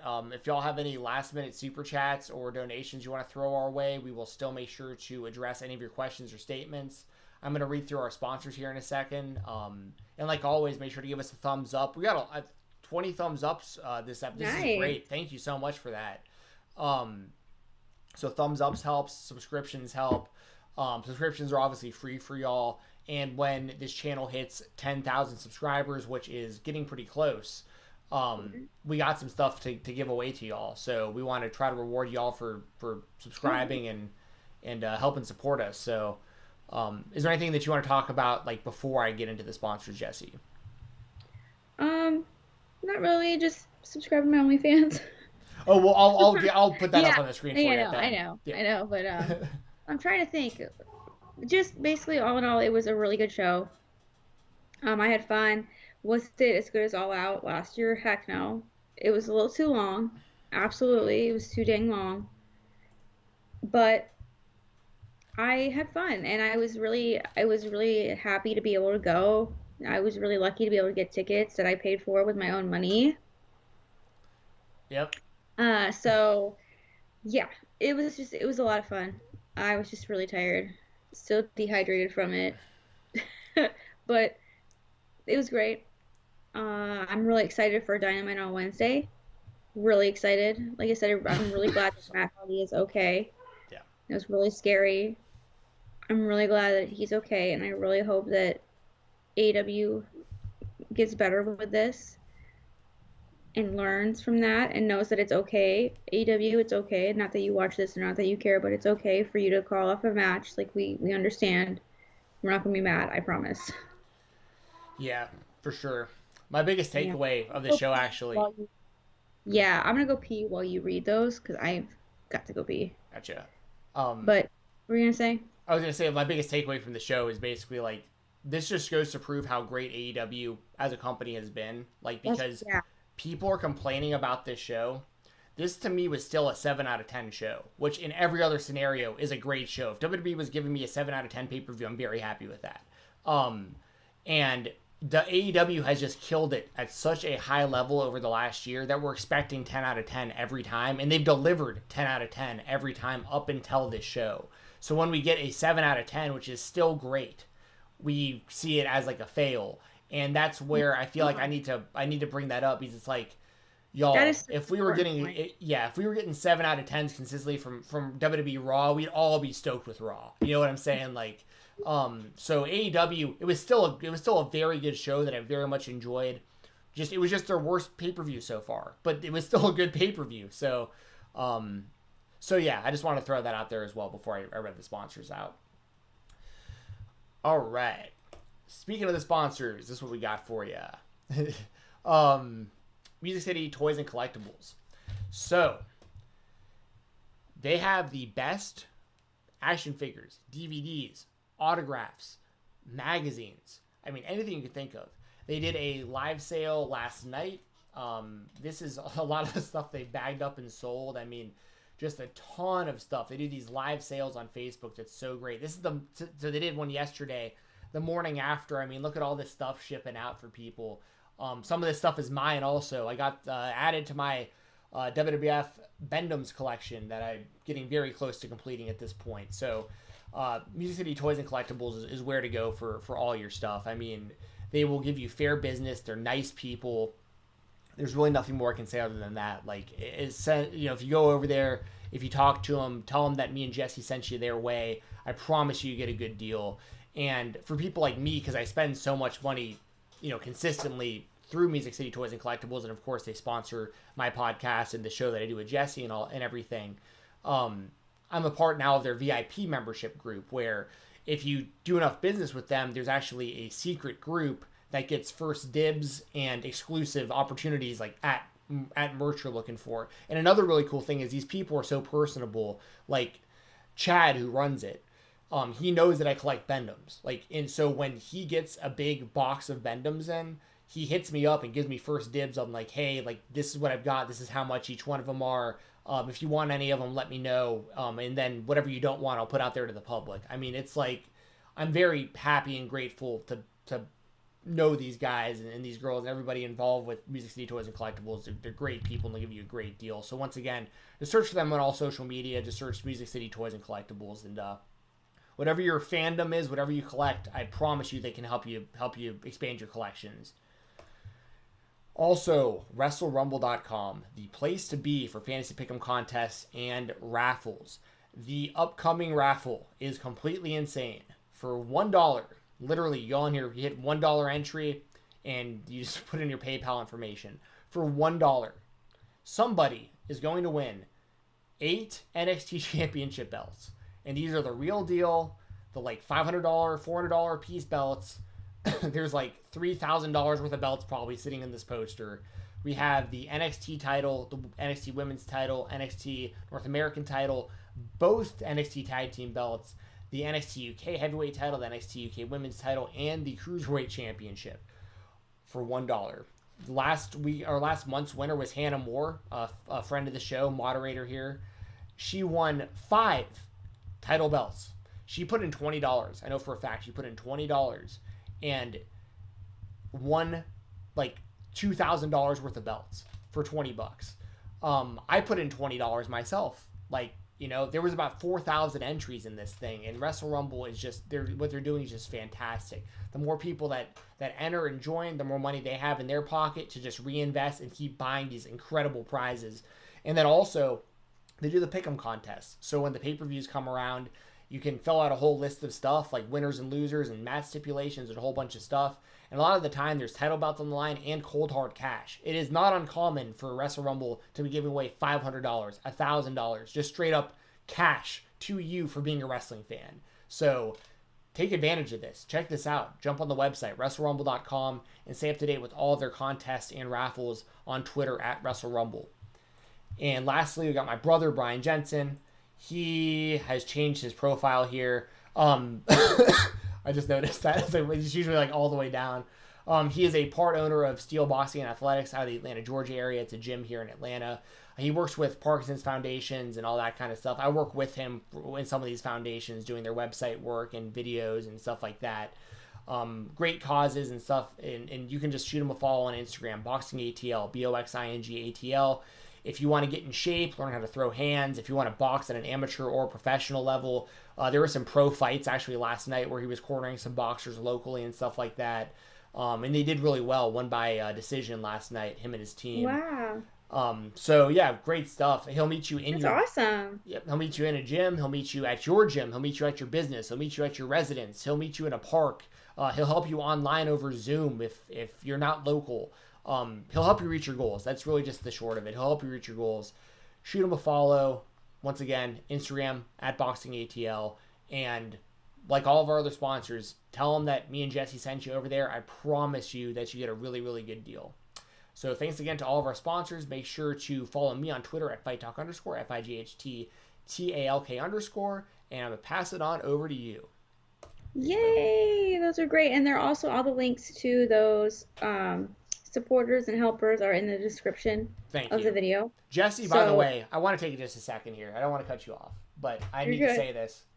For y'all who may not know, Jessi puts a lot of work into this stream with me. Like we like honestly, no, like seriously. Like it's one of these things where I don't give her the credit hardly ever. We don't really talk about this kind of stuff, but like Jessi makes the thumbnail.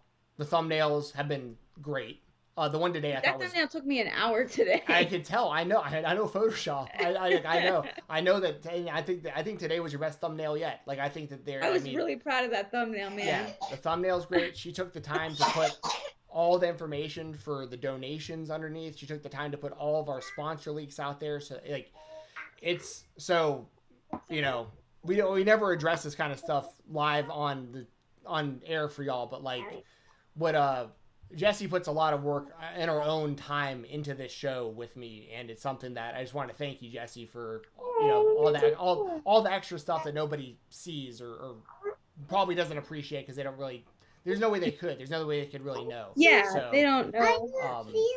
So there's nothing to. And I know that like our sponsors, I'm sure they really appreciate that. Like, not only do we talk about them, we have all their information right here in this video. So if you're watching this and you want to see anything about anything we're talking about, or if you want to shoot us a donation or anything, Jessi's taking the time to make that really, really easy for everybody. So thank you, Jessi, for doing all that. Of course.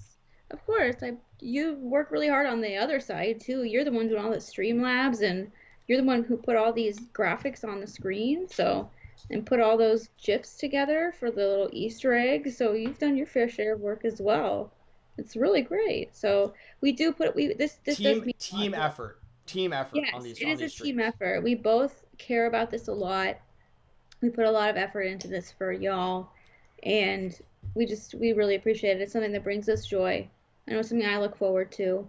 So, and it's something that takes more preparation than people realize. Like people probably don't realize it took an hour for you to just make the thumbnail before we went live today. You know what I mean? Like probably even more. Yeah. And you're good at Photoshop. It isn't like it's not like it took an hour because she doesn't know what she's doing. Like she's actually good at Photoshop, and like it's just that's how long it takes to put together a good graphic. How long it takes to like the picture of Mox and MJF and the picture of Kenny Omega and Hangman. I had to like clip that out.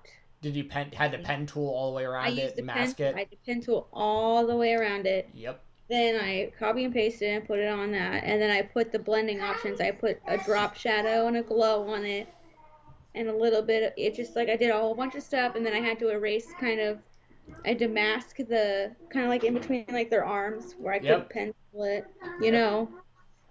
So, and then obviously adding the text, I had to find a vector, a PNG image of the All Out logo. I had to invert it because it was black, so I had to make it invert to make it white. Added a drop shadow on that, did the text, centered everything. It's just a lot of work. Yeah, it paid off because I think, like I said, all your thumbnails have been great, but today, like I especially noticed, like that's a really, really high level. Like that took a lot of effort. Thank you. You know what I did is I went to All Elite's website. They have really good pictures there. So I think I'm going to do that from now on. Try and find pictures from there. Nice. And I just credited it in the bottom so I don't get in trouble. See, that's great too. Give them photo credit. Yeah, absolutely. But thank you. It's a dual effort. It's teamwork, and we appreciate each other. Yes. Oh, for sure. I wouldn't be doing this show otherwise. Yeah. There's no other reason for us to be spending the time we do on this stuff if we didn't enjoy doing it and we weren't friends. Yeah. You know what I mean? It wouldn't be. It would be a struggle. Yeah, it wouldn't make any sense. Yeah. And we're a good balance, I think, too, because I can go off about stuff like Brandy, and you can just bring it right back in by saying, "Hey, I'm a fan of hers," and I was like, "Okay, fine." Like you've proven you've made me change my mind on stuff before too. So Sure, and that's the thing. Like, I like that about the dynamic of the show as well because like there's even open been to things. persuasion. Oh, my mind can be changed Yeah. 100%.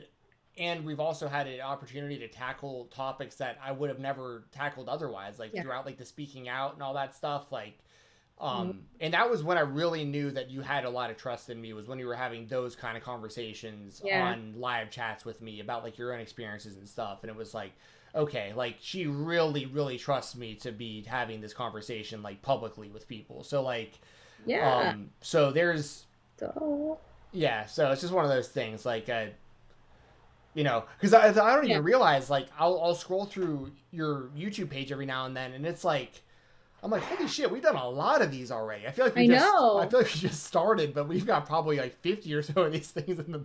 I mean, Dang. maybe not that many, but you know what I mean. Yeah. It's like you keep scrolling, and I'm like, I forgot all about these. Like, and we just started this during the pandemic, so like, Right? Oh yeah, sure so enough. Dang. anyway, Oh. just want to throw all that Anyway. out there. Thanks to all Yeah. y'all for watching, and once again, Jesse, make sure to get all this stuff out. I got your OnlyFans highlighted here. Oh yeah.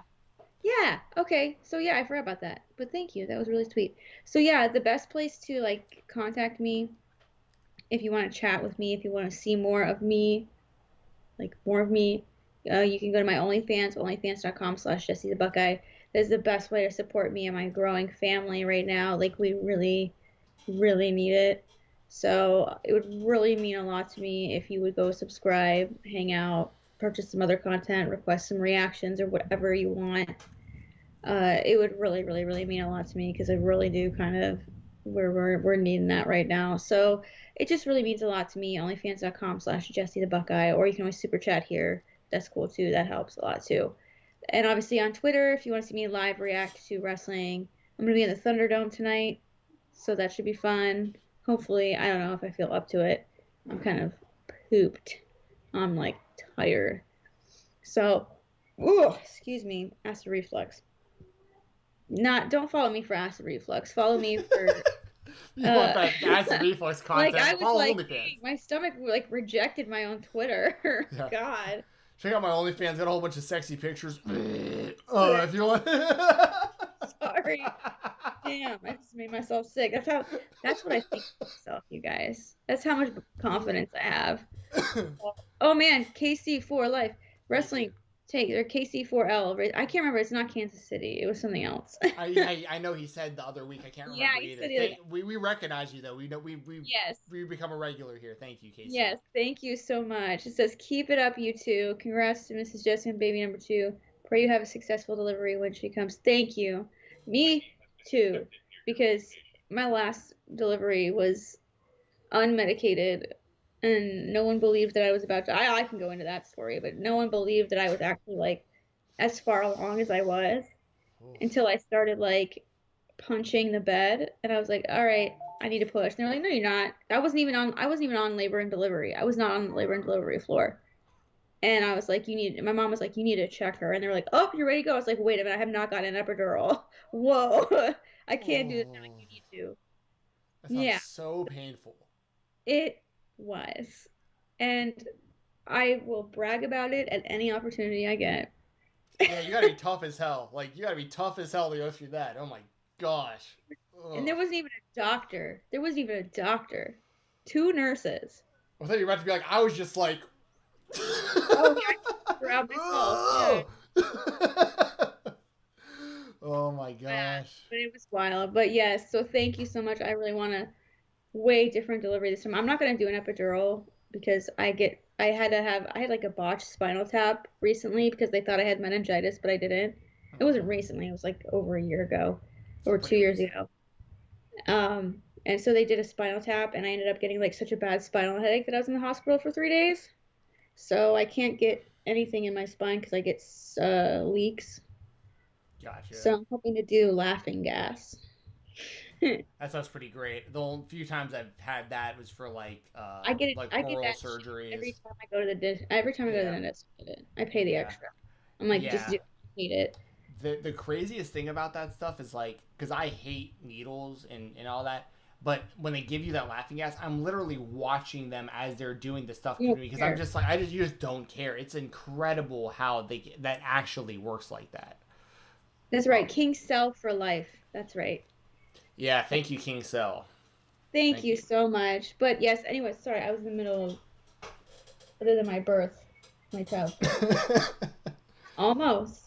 So yeah, and then obviously please subscribe to I know. Please subscribe to the YouTube channel if you like what you see here. If you want to get notified when we go live before I even announce it on Twitter, please subscribe to the channel. It really mean a lot. Like I said, if we get 10,000 subscribers, we're gonna do a really nice, cool, fun giveaway that we really want to When do. will we get 100 subscribers? 100. So we already have 100 subscribers. We're trying to get 10,000. She's quick. That means we'll get it? Yeah, we're That hoping. That means we can watch all our. What kind of videos do we have? Podcast. Yeah, hopefully. We need to What get else? there. I don't know. We're gonna give away some prizes too. How far away is the channel? About 400 or so 400? hundred? I Okay. need like to my house. Okay. 'Cause I have 100 billion subscribers. Oh, she's 100 billion subscribers, so we have a long way to go. Oh yeah, we're never gonna catch that. Yeah, we're never gonna catch that, but we're gonna try. $100. And if you do like this And then video, I'm never gonna. she's going. And if you do like this video, please give it a thumbs up. It really does help the algorithm. It helps more amazing people like y'all in the chat discover our videos and discover our chats, and hopefully maybe they'll catch it live too, and we can get more incredible, amazing people like y'all in the chat. It really does help us out. Thank you to the chat. Thank you everyone so much. We really appreciate it. Like I said, onlyfans.com/Jessi the Buckeye. I do have 2 baby registries. If you want to go see them, I just posted them on my Twitter because I announced there that it was a girl. I mean, y'all have known that. If you've been watching, you know it's a girl. The baby is a girl. So it's under that. If you feel the need, I'm sending out handwritten thank you letters to anyone that makes a purchase off of that. I just sent out some yesterday, so Oh, that's nice. yeah, I just sent out a whole bunch. So not a whole bunch, but like a whole bunch to me, like 6. Still So- handwritten letters though.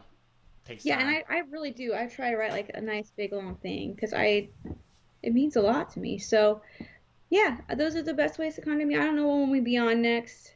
Well, we'll see. I'm not sure. Probably this weekend, maybe. I have a lot to do this week, so Yeah, so we'll play that by ear. Probably shoot for over the weekend. NFL is supposed to start on Sunday. Thank God. oh God, yes. Thank you, so maybe we can try like Saturday morning before the Yeah, UFC or something like yeah, that.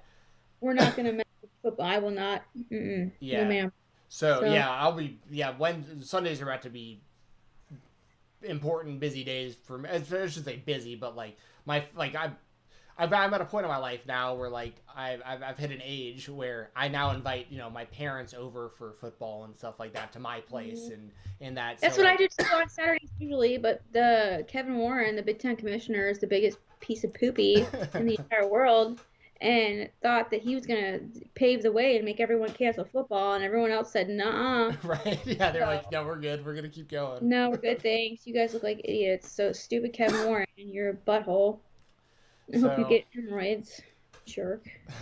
So what I'm assuming my Sundays are gonna look like now is I'll probably wake up, record the Weekender, and then I'll be watching football the rest of the day. And then there's gonna be like WWE pay-per-views randomly on Sunday nights, and so Saturday afternoon might be a time where y'all might want to be looking out more often for our shows because we'll probably not be doing many Sundays, especially during football season. So probably Saturday afternoonish, and also if y'all are gonna watch NXT tomorrow night, I forgot to mention this, but I'll be doing the Fightful post show again for NXT with Alex yay. Pulaski. So I'm hoping they move the show permanently to Tuesdays because I think I'll just wind up being the permanent host if that's the case. That would be But great, but I don't think they are. I know they need to though, but that's a whole other topic for a whole other thing. Yeah, we'll get into that sometime. Yeah, but thanks again for y'all checking this out. Once again, if you want to check that out tomorrow night, that'll be Fightful's YouTube channel talking NXT.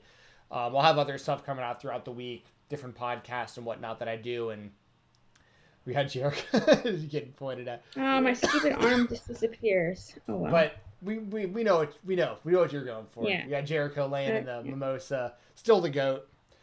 Still the goat, still a mood. still the man. But yeah, thanks again for joining the